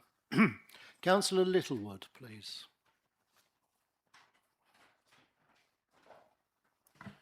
Thank you, Chair. Difficult to follow an emotional speech like that, and I can fully understand Councillor Alcock's position, and I agree with her. And that's why I'm very dissatisfied with this plan. There is no guarantee for any of the infrastructure. When I looked at this plan, I recently read in depth and checked up on the inspector's report and the criticisms made. And at that point, yes, they were welcome and there were constructive criticisms, and I know officers took them on board. And from May, from that report, a huge amount of work has been done. Unfortunately, that work has taken us away from the original strategy, the original ideas, and made it necessary to bring in a lot of new housing in different places. We talked about Long Marston, whether we agree with the Western Relief Road or not. We talked about Bidford, seems impractical. But one of the things that the PINS report really identified is it gives me the questions to ask whether this draft plan is deliverable, evidence-based, financially sound, and consistent with national legislation and policies. And I find, as we brought up at overview and scrutiny at the beginning of the week, that that isn't 100% clear. The cost of this plan, or the ability for this plan to deliver what we all want, and primarily whether the government likes it or not, we want to deliver for our communities, our residents first. That may change with the new policies, the new plan structure, but I'll come back to that. The Western Relief Road and the bridge from Bidford is going to cost probably best part of £500 million. That, as Councillor Coucher has already stated, is a high-risk strategy. But what's the plan B if that fails? Well, it's to move the housing numbers to different parts of the district. So where will you take the 2,500, 2,600 houses at Bidford? Will you put them in south of Wellesbourne? There's a field there. Or will you put them somewhere else? What we've seen in the last 6 weeks or so, 2 months, is moving houses around on green little boxes on a Monopoly game board It hasn't got the logic, it hasn't got the basis of strategy behind the original ideas. And that isn't officers' fault. This is what's been forced upon us. With regards to financing, again, we have been told there's a good opportunity. It is a risk, but there's a possibility of getting that money through. Well, jam tomorrow, guys, jam tomorrow. And that is tomorrow, that's history. Now, Councillor Keithley will have all be, and his committee members will know full well, when you're looking at a planning application, you can't guess what's going to come into the future. You have to look at what's in front of you. And what we've got in front of us now is insufficient. But we've been given this idea that if we don't have a plan, we're in trouble. No plan, a bad plan is better than a no plan at all. Well, is that actually true? Has anybody actually bothered to find out what that really means? The reason we don't have a plan is because we don't have a 5-year housing land supply. If we get a new plan, we will not have a 5-year housing land supply as things are. If we do get it, if we move to revising this plan and going to the new system, it is quite possible that we still will have a plan, a new plan ready in 3 years' time. We have got 5 years of the core strategy remaining. So the priority must be to get a 5-year housing land supply, and this debate goes away. That gives us the opportunity to provide the necessary infrastructure for developments, to have the funding for affordable housing, to provide our rural centres as well as our town centres with the houses that those communities and the young people need. Your time is up. I'm sorry, I That's should have fine, given you a because I was warning. just about to say, and therefore I will not be supporting this motion. Thank you. Thank you, Chair. Councillor Keithley, your name was mentioned. Oh, right. Thanks very much, Chair. Okay. I've tried to take some of the emotion and supposition out of this to come to a decision, and I've asked myself 3 questions. Am I satisfied with the evidence? Am I comfortable with the delivery risk? And am I confident that approval is better than deferral or rejection? So, on to evidence. I was asked to join the advisory group in May last year, and I've attended about 20 meetings and listened to a lot of evidence. I've been at the councillor presentations, and I've made myself a student of the plan. I've read it and I've digested all the reports, including the rail reports, and I've heard from the rail authority too. I spoke to them at Rail Live. And by the way, I looked under the bonnet of the plan because I thought that was important for me to understand it. Now, some of you know that I'm a civil engineer. I have some knowledge of building roads and bridges and project management. Hats off to the team and the consultants. They've done a great job. And frankly, the evidence is about as robust as far as I can see as it is now, but I accept it's not complete.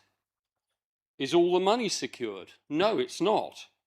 But Regulation 19 is not the stage at which every school, every sewerage scheme, or every road must have fully secured funding. The delivery evidence is credible for planning purposes with what we've got. The absence of final funding agreements at this point is not a reason to proceed to Regulation 19. My second question is, am I comfortable with the risk? Well, I did have a Bellingham joke, Andy, but I've changed it. I said, to think the plan can be risk-free is like thinking I'll get a wild card for next year's Wimbledon, which I won't, even though I play a lot of tennis. There are risks, of course, and the biggest is the Western Relief Road, and Councillor Darren Pemberton mentioned the Western Bypass and the Bidford Bridge as the 2 risks he saw. A lot hinges on that road, but funding sources are achievable, as we heard from Councillor Coucher. I've spoken to the officers about it as well. And I know from the developer that around 50% can come from E1, and we have Homes England on board, because south of the river, there'll eventually be around 12,000 homes to share that cost. But it would be remiss of me, having said that, not to acknowledge the concerns of my residents in my ward, and in particular in Clifford Chambers. The B4632 is busy with traffic from the North Cotswolds and Meon Vale.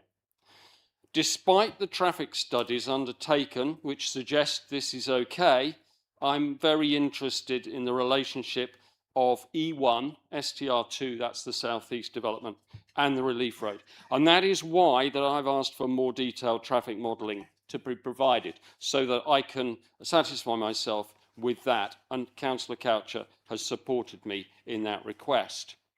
On the rest of the infrastructure, I'm happy there's a reasonable prospect that schools, water and roads can be delivered when needed, and that's what the inspector will be looking for, not proof that every penny is there up front.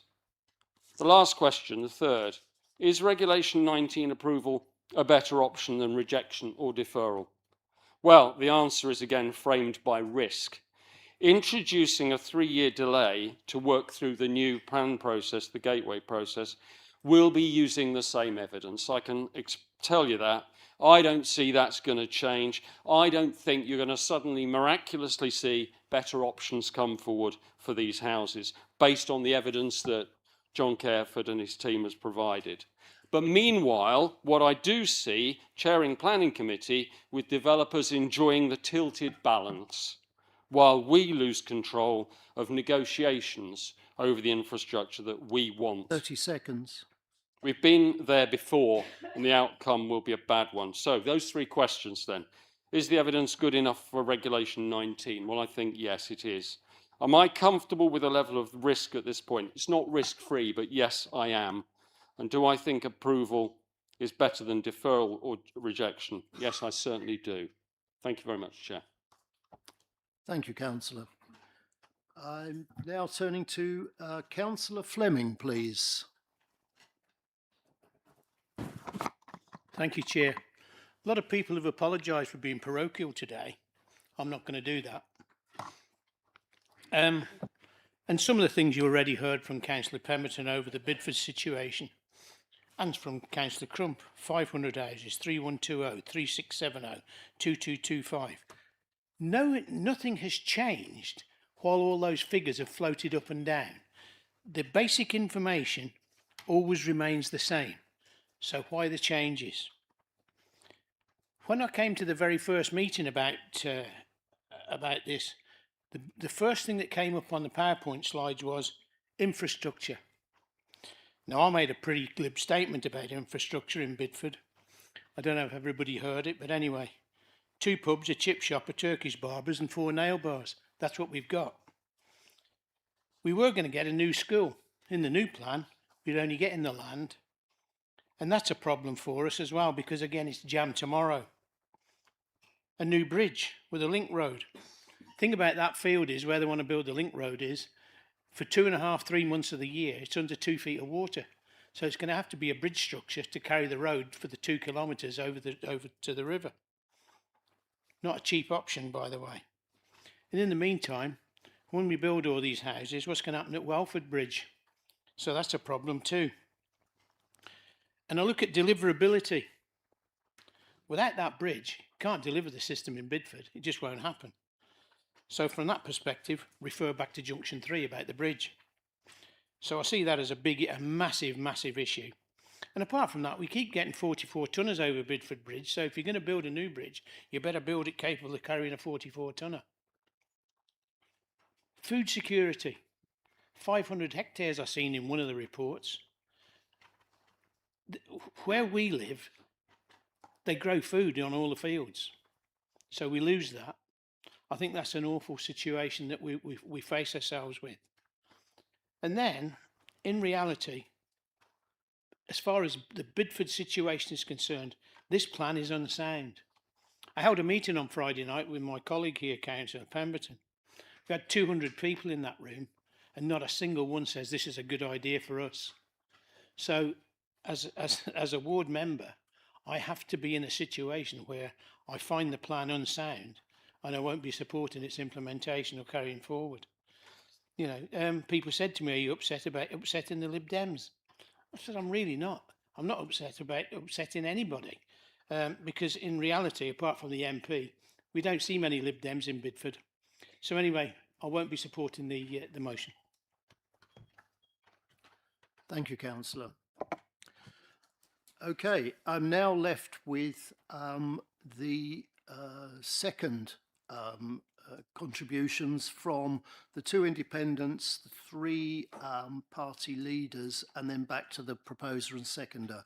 I'd just like to remind the party leaders and independents that they now only have 3 minutes, and please try and keep to that and be as brief as you can.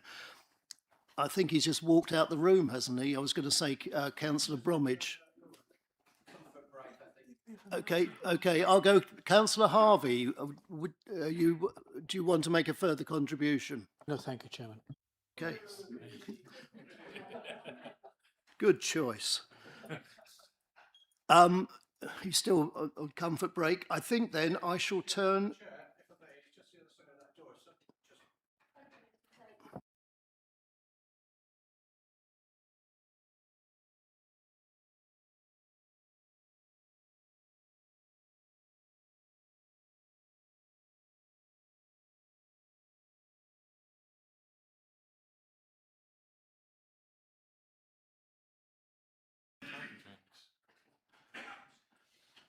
Councillor Bromwich, do you have a further contribution to make? Yes, I do. Please keep it as brief as possible. I will try and keep it as brief as possible for you, Mr. Chairman.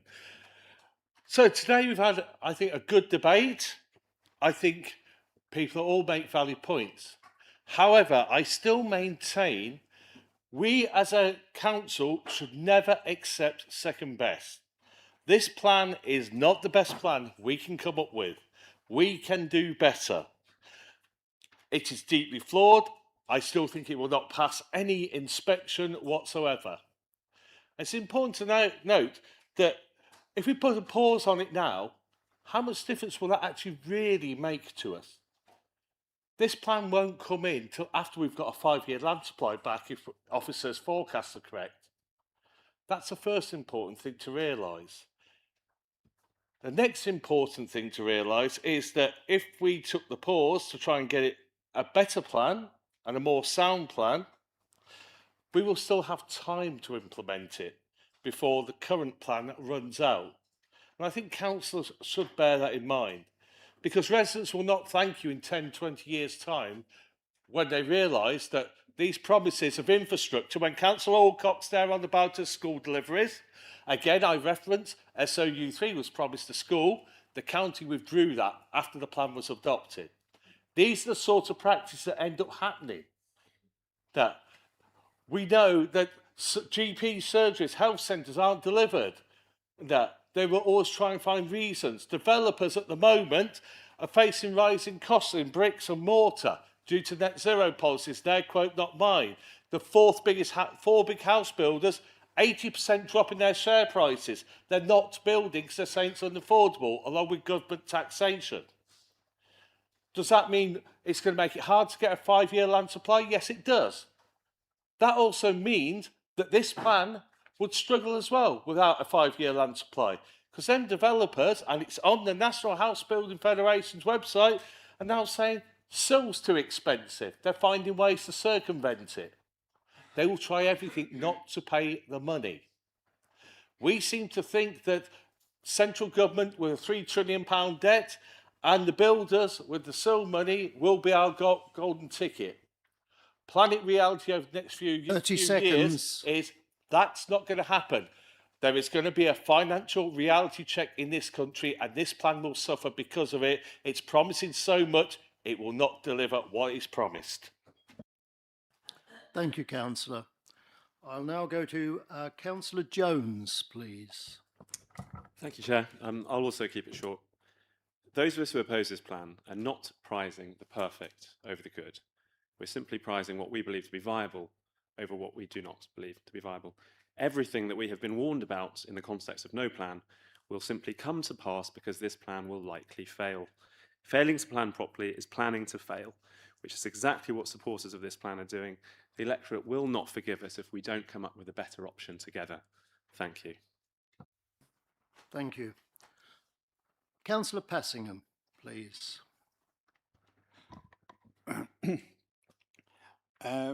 Unfortunately, this is not a vote between the preferred options plan, which had a lot of vision in it, which was really good, and the present plan, which is nothing like it.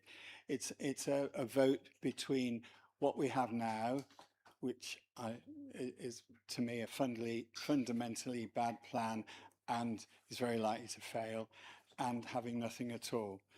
And there are some protections in the plan as it stands now, and particularly for Shipston, and thinking of Shipston where developers are scrambling to get in loads of applications. We've already got nearly applications for nearly 2,000 houses, but this plan actually rules out a lot of those sites. So there is protection for Shipston in this plan, and there are so many uncertainties in the plan which might fail.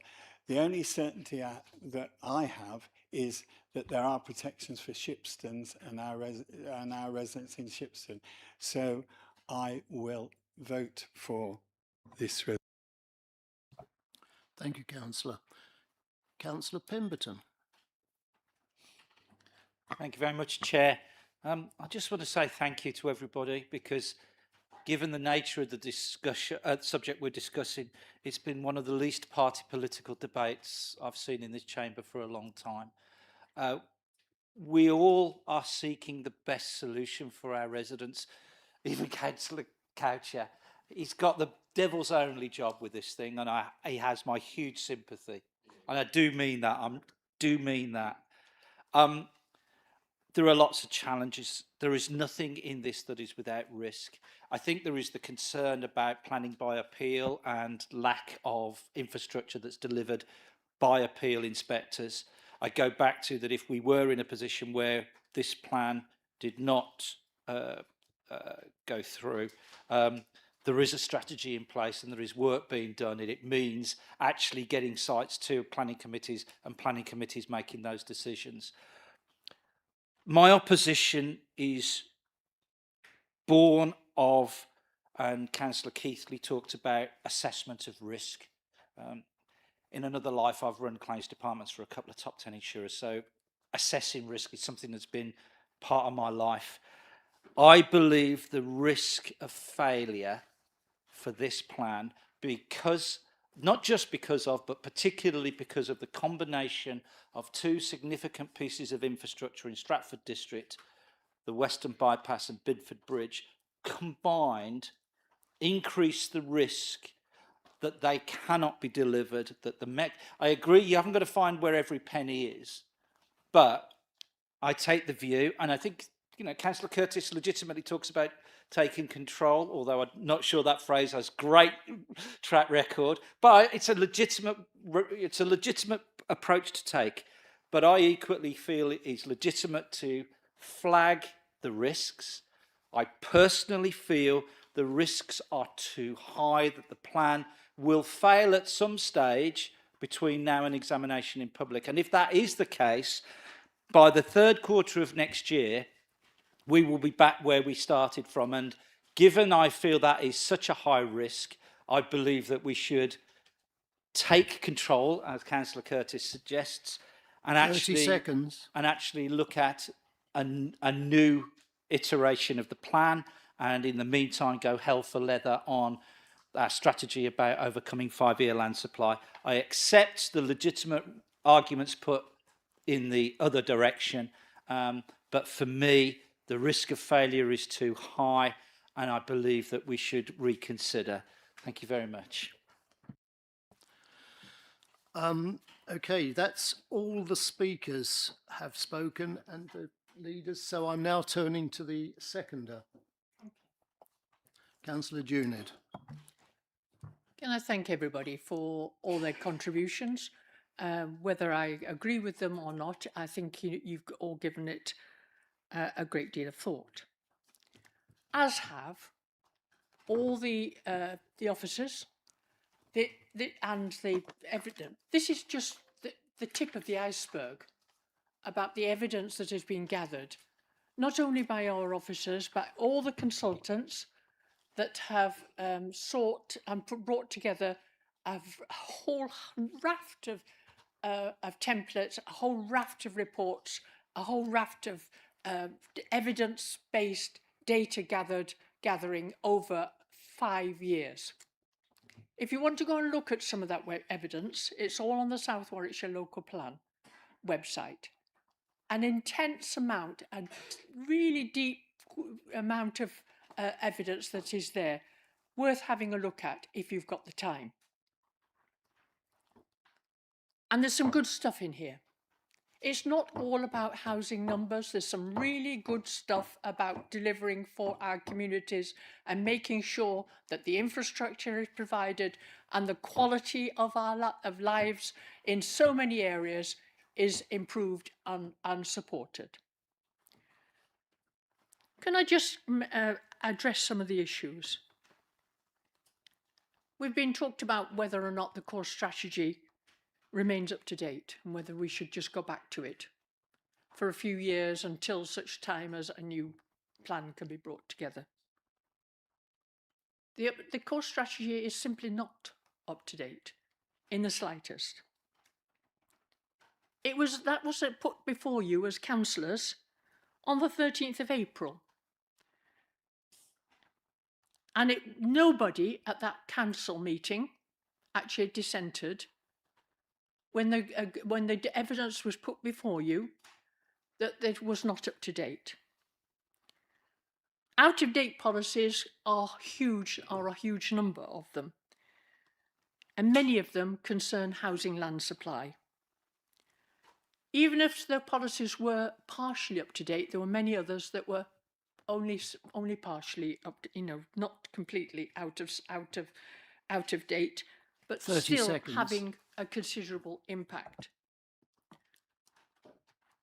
I think now is the time for leadership. I have to say also that we have a chance here to make sure we present the future for our residents, that we make sure that we are putting in front of people the best protection that we can 3 minutes for the future. People have said an awful lot about things like road infrastructure, for example. It is worth reading the Planning Inspectorate's comments on that one and the relationship with officers. So it's just worth having a look at some of the evidence, and sometimes I actually think some of you have not read it. So thank you.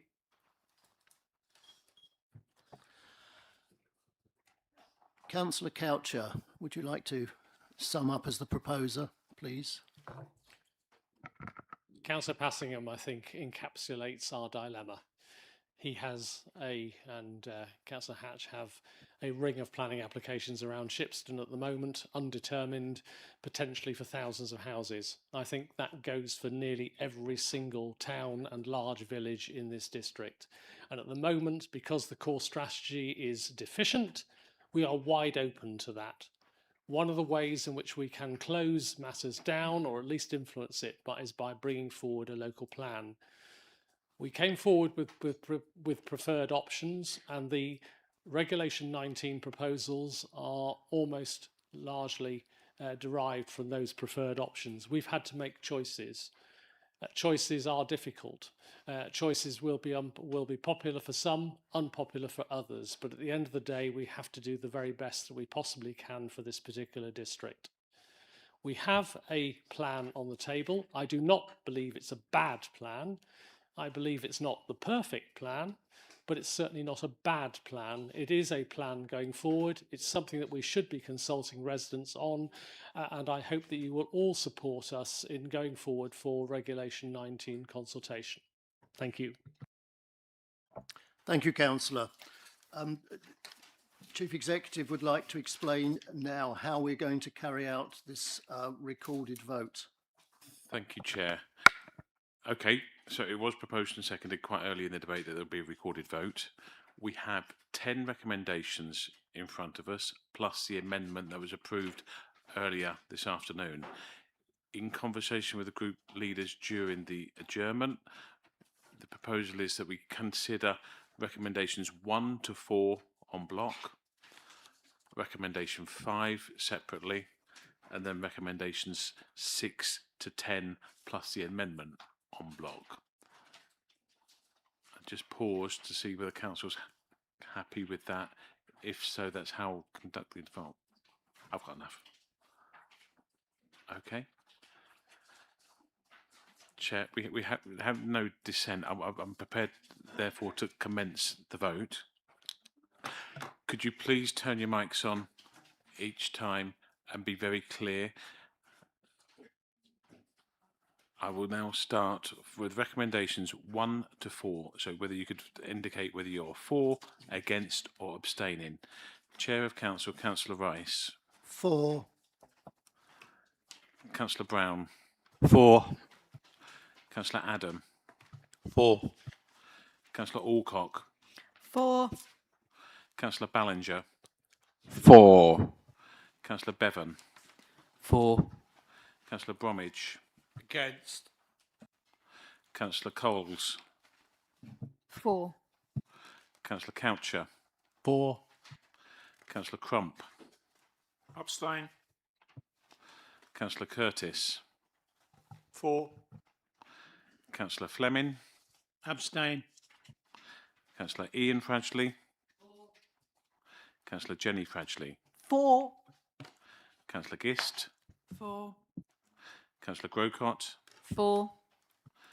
Councillor Harrison. For. Councillor Harvey. For. Councillor Hatch. Against. Councillor Hencher-Seraphin. For. Councillor Johnston. For. Councillor Jones. Against. Councillor Junid. For. Councillor Keithley. For. Councillor Lee. For. Sorry, can you repeat that, please? For. Councillor Littlewood. Against. Councillor Mills. Against. Councillor Organ. For. Councillor Parker. Against. Councillor Parry. Against. Councillor Passingham. For. Councillor Pemberton. Against. Councillor Rolfe. For. Councillor Scorer. Against. Councillor Shenton. For. Thank you.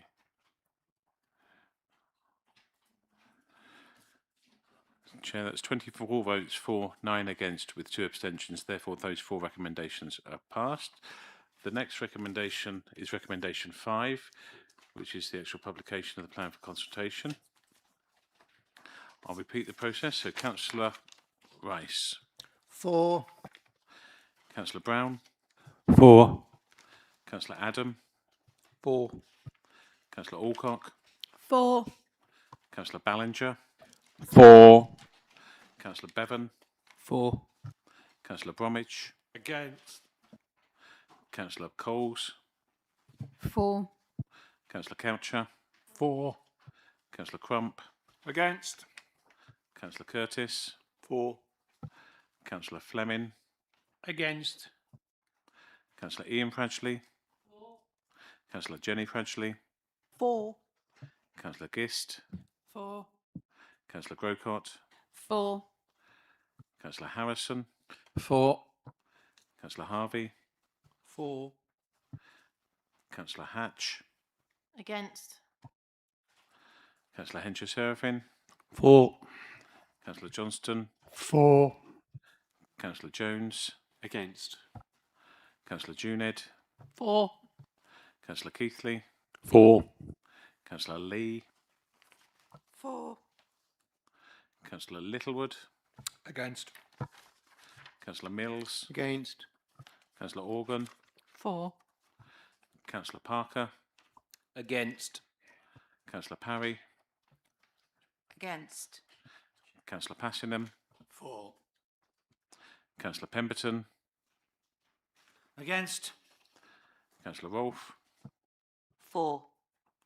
Councillor Scorer. Against. Councillor Shenton. For.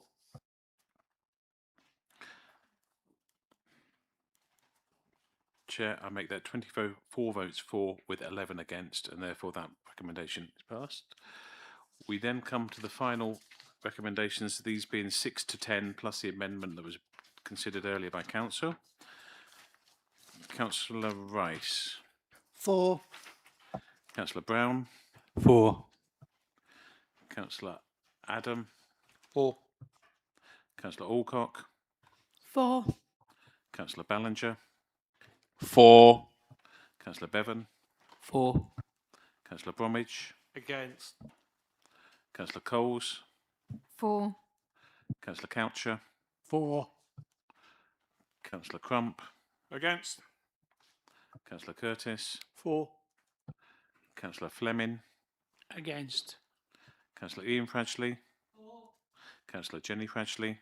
For. Councillor Gist. For. Councillor Grocott. For. Councillor Harrison. For. Councillor Harvey. For. Councillor Hatch. Against. Councillor Hencher Seraphin. For. Councillor Johnston. For. Councillor Jones. Against. Councillor Juned. For. Councillor Keithley. For. Councillor Lee. For. Councillor Littlewood. Against. Councillor Mills. Against. Councillor Organ. For. Councillor Parker. Against. Councillor Parry. Against. Councillor Passingham. For. Councillor Pemberton. Against. Councillor Rolfe. For. Councillor Scorer. Against. And Councillor Shenton. For. Chair, I also make that 24 votes for with 11 against, and therefore those are all approved. Thank you, Chair. Thank you, Council. Thank you. On my crib sheet here, I've got that we should now have a short comfort break. Is that... I hear what you say, so let's keep going. And move on to item 9, the Community Governance Review of the Walford's Joint Parish Council. Councillor Gist has got an hour and a half long speech. I invite Councillor Gist, portfolio holder for Law and Governance, to introduce this item briefly. Thank you, Chair. I will be as brief as I can. This report is basically the electoral data demonstrates that was an imbalance in representation with significantly more electors per Sorry, council. Councillor Gist, could you get a bit closer to the microphone or speak up slightly? Or speak Shoes up off. slightly. Take my shoes off there. I'll do this. And the electoral data demonstrates there was an imbalance in representation with significantly more electors per councillor in Little Walford compared to Great Walford. So the recommendations are to change the current warding arrangements for the Walford's Joint Parish Council to be amended so that Great Walford Ward continues to return 4 parish councillors and Little Walford Ward returns 2 parish councillors, and that the Head of Law of Governance and Monitoring Officer be authorised to execute the reorganisation order made under the legislation. I shall now sit down. Thank you. Do we have a seconder? Could I second the motion? Thank you. Thank you. Okay, are there any members who wish to speak on this matter?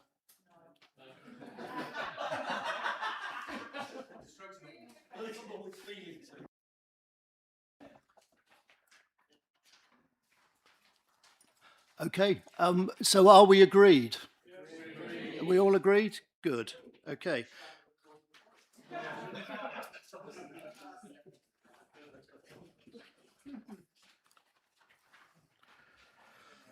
Okay, we're now moving on to, I'm completely confused by this because I've got item 10 and item 7.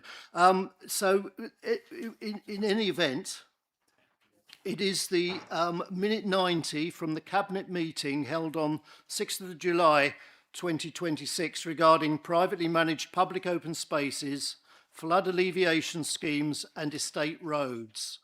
And I invite Councillor Juned to introduce this item. I'm sure you've all had a chance to read all the paperwork, so I'm just going to say I'm introducing it and leave it up to you if you want to make any comments. But I'm supportive of the minutes that it came from the Cabinet. Okay, I call for a seconder. Could I second the motion? Yes, I think, yes, Councillor Johnson, who is chair of the Task and Finish group. Okay, are there any members who wish to speak on the matter? Councillor Pemberton. Thank you very much, Chair. I'll read the room and be brief. I was delighted to be part of the motion with Councillor Junid that brought this forward. Task and Finish Group was chaired excellently by Councillor Johnston. And you can see the recommendations. And what I would also say is, on the ground, there have already been changes in our approach to how we are trying to bring developers to heel in terms of meeting their obligations. I want to name check Alison Villas, who is doing a fantastic job. It's also been a smart move to bring her into managing the follow-on Section 106 agreements, rather than them sitting with a different officer and you then get the left hand not knowing what the right hand's doing. So that's a good way forward. There's been a lot of talk about Bidford today. I want to talk about Bidford again, very, very briefly, in a positive sense, because there is work on an estate in my ward, and I am name-checking the MP, who's worked hard on this alongside myself, alongside residents, ably corralled by Alison Villas. And there are outcomes being achieved. It's in flight, but it's being achieved. And look out for a case study about how this has worked in a few months' time, for you to be able to get out to your residents who've got these, and it'll be part of the toolkit stuff. So when you say, do Task and Finish groups work? Well, yes, this one absolutely does. It was a good example. It's making a difference. Look out for the output. And I just once again want to thank the officers, not just Alison, but the other officers who supported the Task and Finish group. Thank you. Thank you, Councillor. Do we have anybody else who would like to speak on this matter? Because sorry, where? Oh, sorry, Cliff. Councillor Brown. Yes, thanks. I also want to thank Alison Willers. I think I should thank her every morning when I walk my dogs around the wetlands at Meon Vale, because it was her good offices that got the safety fencing taken away at long last, which means that the residents can actually use the wetlands for the first time in 5 years. The fencing was just left because the developer couldn't be bothered to remove it. So it was quite important that it was removed and people could now have access to the amenities that they bought when they bought their houses. So I'd like to thank them and everybody on the Task and Finish group for making this sort of thing possible. Thank you. Thank you. Do we have any other speakers? Because if not, oh, have we got another one? Oh, sorry, Councillor Johnson. I just wanted to, as everybody else has done, thank all those who were involved in producing the report. There was a vast number of residents and parish councils which fed into this. I'm really grateful for this coming back to the council so quickly, because it's important that we get on, and I'm pleased that it was given the priority that it was. I look forward to the conversations on the budget. Thank you. Thank you. Do we have any other speakers? Because if we don't, we have a proposer and a seconder. Are we all agreed? Agreed. Good. So that the recommendations in the report are approved. Moving on to item 11. Oh. Sorry.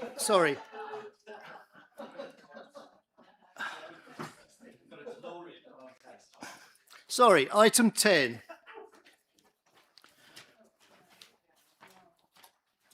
is minute 91 from the Cabinet meeting held on 6th of July 2026 regarding funding for warm hubs.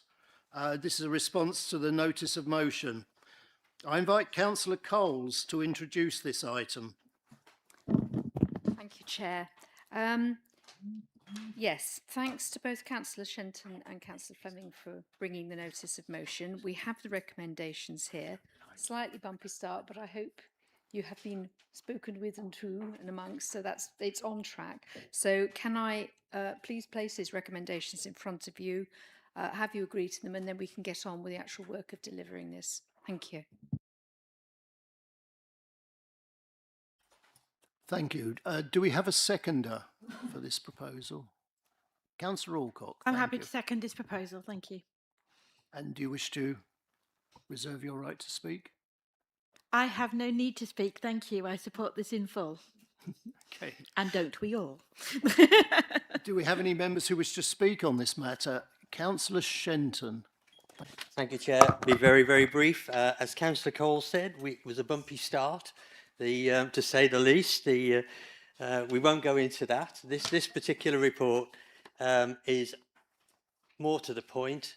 We were only talking about warm hub funding, none of the other stuff that appeared in the original cabinet report. So this is far better. It achieves what I was hoping that we would look at, funding for the warm hubs. So on that point, I would just say I hope everybody supports this. Thank you. Thank you. Are there any other speakers on this matter? Councillor Fleming. Yeah, I seconded the original motion, and like Councillor Shenton says, the first bit was a bit shaky, but in reality we've read the report today and we fully support what's going on now. Thank you. Good, thank you. Anybody else wants to speak on this matter? Because if not, we have a proposer and a seconder. Are we all agreed? Agreed. Good. The recommendations of the report are approved. And I hesitate to say what number the next item is. Item 12 on the agenda is councillor questions. No councillor questions have been received, you may be pleased to hear. I'll move swiftly on to item 13, questions to the leader. Okay. Can we recall the names out?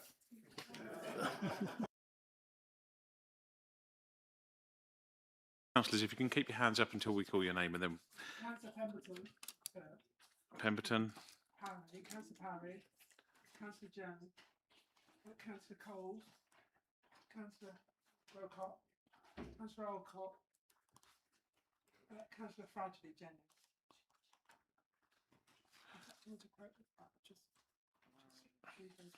So I've got, if I've missed your name, can you please re-raise your hand? So I've got councillors Pemberton, Parry, Jones, Coles, Grocott, Alcock and Jenny Fradley. Are there any other takers? No? Okay, Chair. Remind councillors there's 30 minutes for this item. Thank you.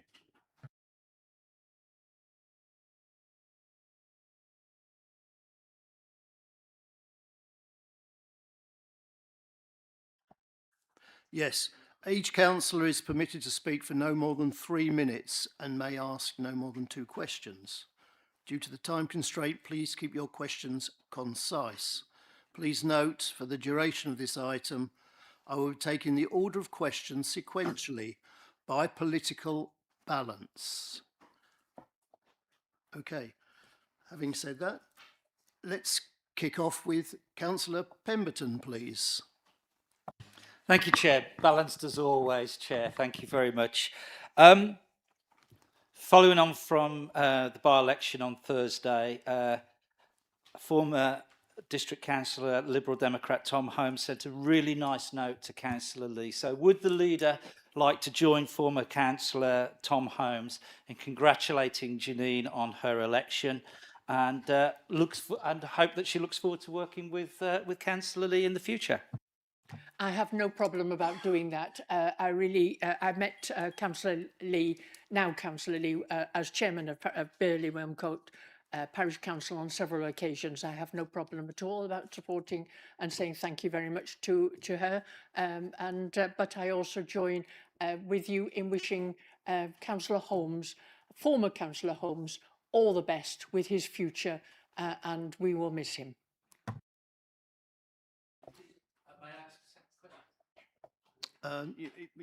Okay, yes. Thank you. Thank you. I have here that august journal, the Liberal Democrats Focus. This is the Bidford and Salford Priors edition. Absolutely known for its accuracy and up-to-date reporting. And I would just like to ask the leader about one of our most notable achievements from last year. Halving the social housing waiting list from 5,000 to 2,500, which is a performance that outstrips every single local authority in the entire country. So I'm looking forward to seeing Councillor Junid on news nights, talking at the Today programme, being on Good Morning Britain.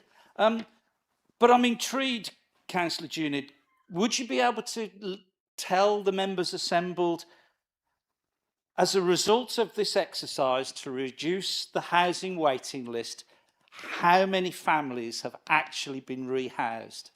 Thank you. That is the kind of question that is always best put in writing, because then you can get accurate figures from officers and from the housing portfolio holder that would satisfy your question.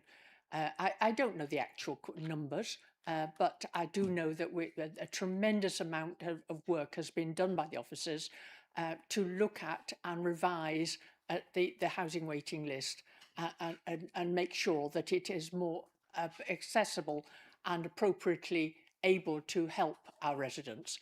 But it would be better to put it in writing, because that's the type of question you could have actually had a very much more accurate answer to had you done so.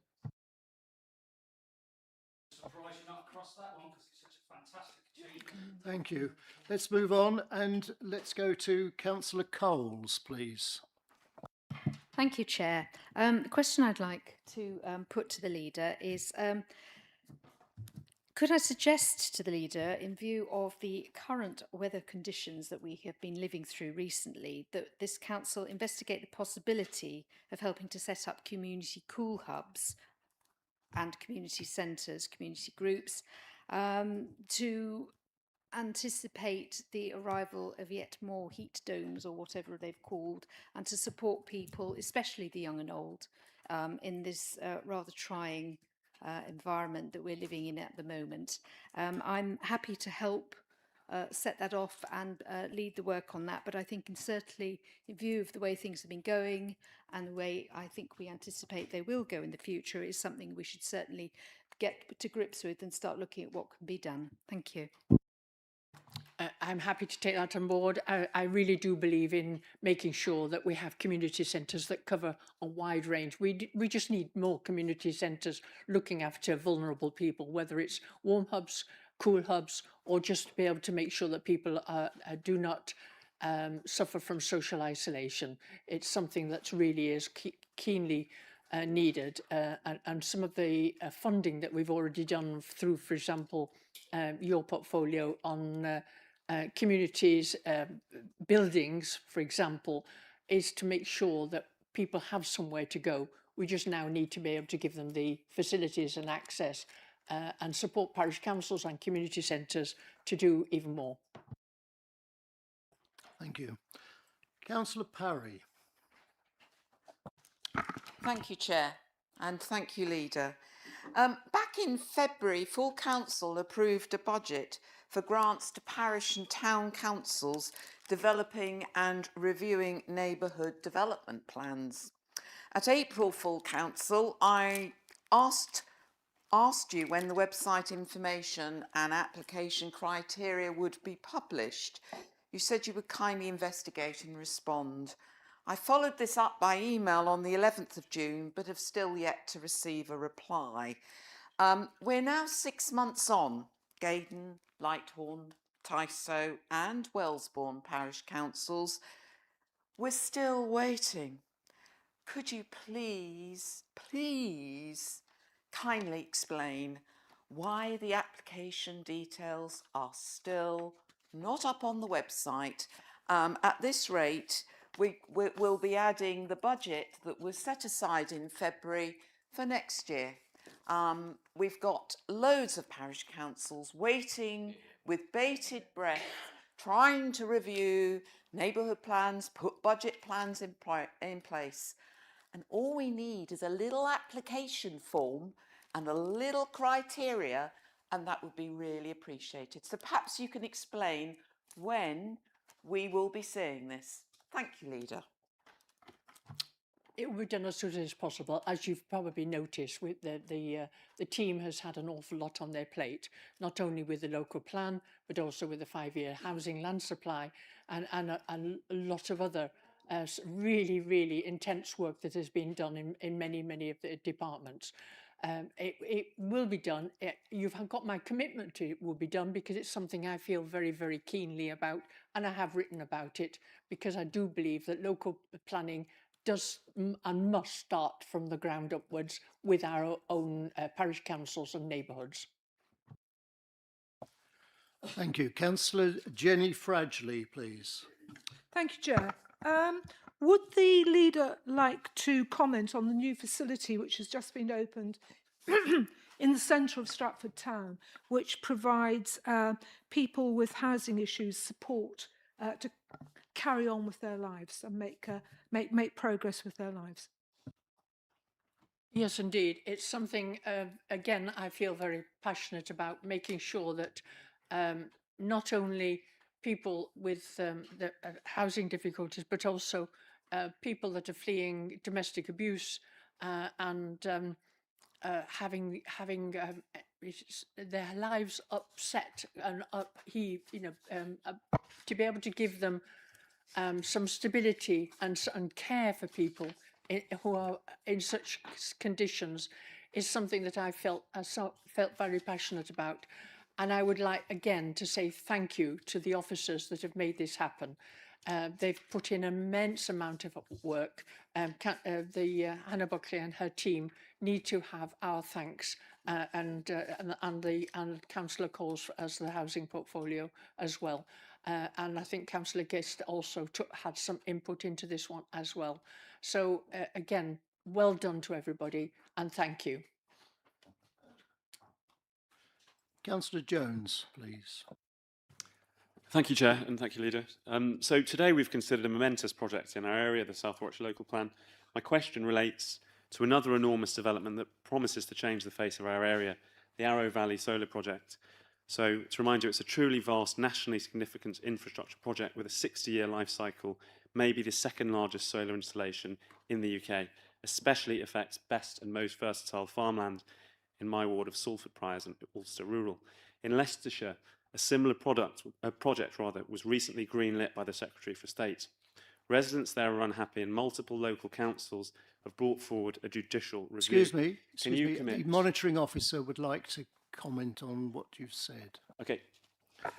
Thank you, Chair. Just as a general rule, we do not discuss live cases that may be the subject of legal proceedings or even being considered by the planning officer team.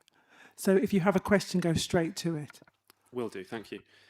Can you please, Leader, confirm what we as a council can do to influence and oppose, potentially, this project? Thank you.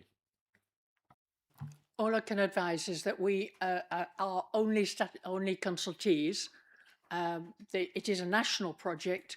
We are consultees, but we also have to be very careful here and now exactly what we say. We must not make the situation worse. There is a statutory process to be gone through, and we will play our part in any responses that are required. Thank you. May I do my follow-up? Yes, please. Thank you. So, as I understand it, the most recent opportunity for us to engage was the pre-scoping for the environmental impact assessment. Can I ask, Leader, if you've seen that, if you had a hand in working on that with officers, and just generally what your thoughts on it were? This is a nationally strategic infrastructure project that does not come to this council. It goes directly to government, we will only have, the only role of this council will be as a consultee. They will see, the officers will see all the detail, but it is an ongoing process, one that we really ought not to be discussing at this point. Point of order, though, we were statutory consultees for the process that I just mentioned, the pre-scoping EIA. In whether or not we were, I believe the monitoring officer has ruled that we shouldn't be discussing it in any event. So Apologies, I I took want that to to move mean on the at this anything point legal rather and than... ask Councillor Grocott to ask her question. Thank you. Leader, I'd like to thank you for approving the installation of solar canopies over the car park at Stratford Leisure Centre. This is a great example of making productive use of existing developed land to generate clean electricity and provide shade for vehicles during increasingly hot summers. It also demonstrates this council's commitment to tackling climate change. In the light of the government's recent decision not to proceed with its consultation requiring large car parks to install solar carports, despite the significant environmental and economic benefits that such schemes can deliver, would you be willing to write to our Member of Parliament asking her to table an oral question to the Secretary of State for Energy, Security and Net Zero? The question could ask why the government has decided not to pursue this policy and whether ministers would reconsider measures to require solar canopies on large car parks, following the example already adopted in other countries.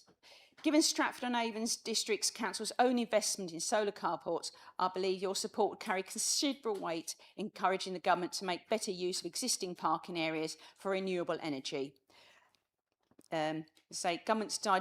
Recent reports indicate the government's decided not to take forward this proposal for mandatory solar canopies, and after its call for evidence, making it an opportune time for local authorities to make the case for this reconsideration. Thank you.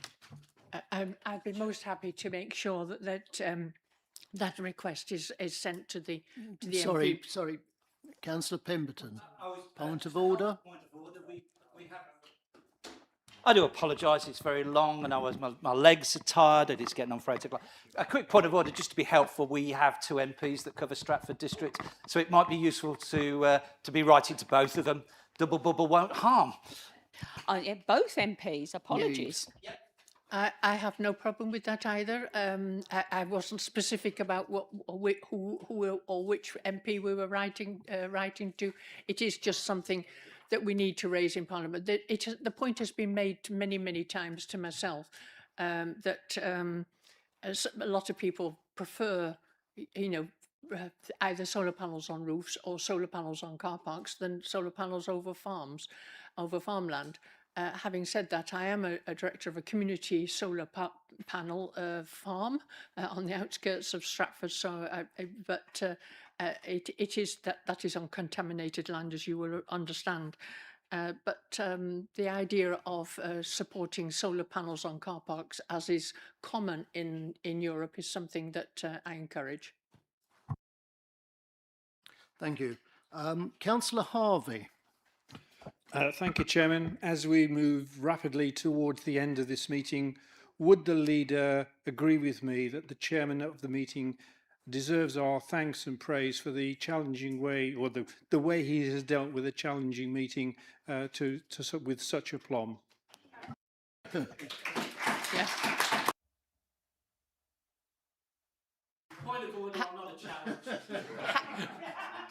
I am happy to support you on that one, and I would also say thank you to every single councillor for all their contributions today. Whether we all agree or not, I still think you all are stars in that you are able to produce such staunch arguments, whether they're for one side or the other. Thank you very much for your patience today. Thank you. And finally, Councillor Alcock.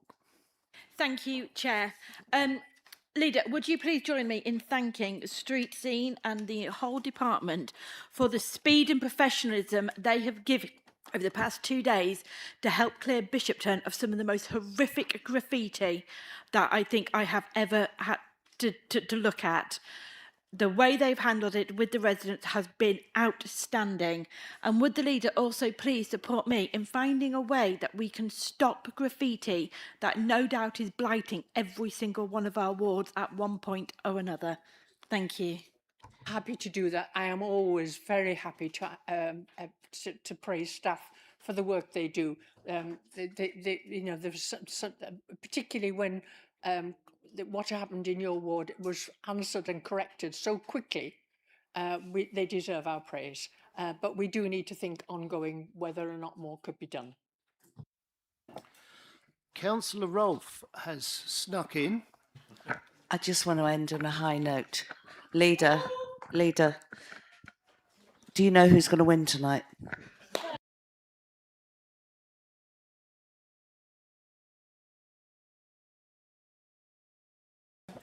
Okay.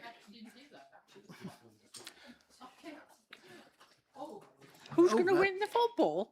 I have no idea. Okay, moving on swiftly. Item 14 was for information only. Item 15, there are no motions on notice that have been received. Item 16, there is no urgent business.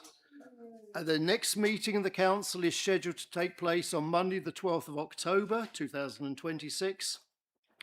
And as there is no further business, I declare this meeting closed. Very well done, Chair.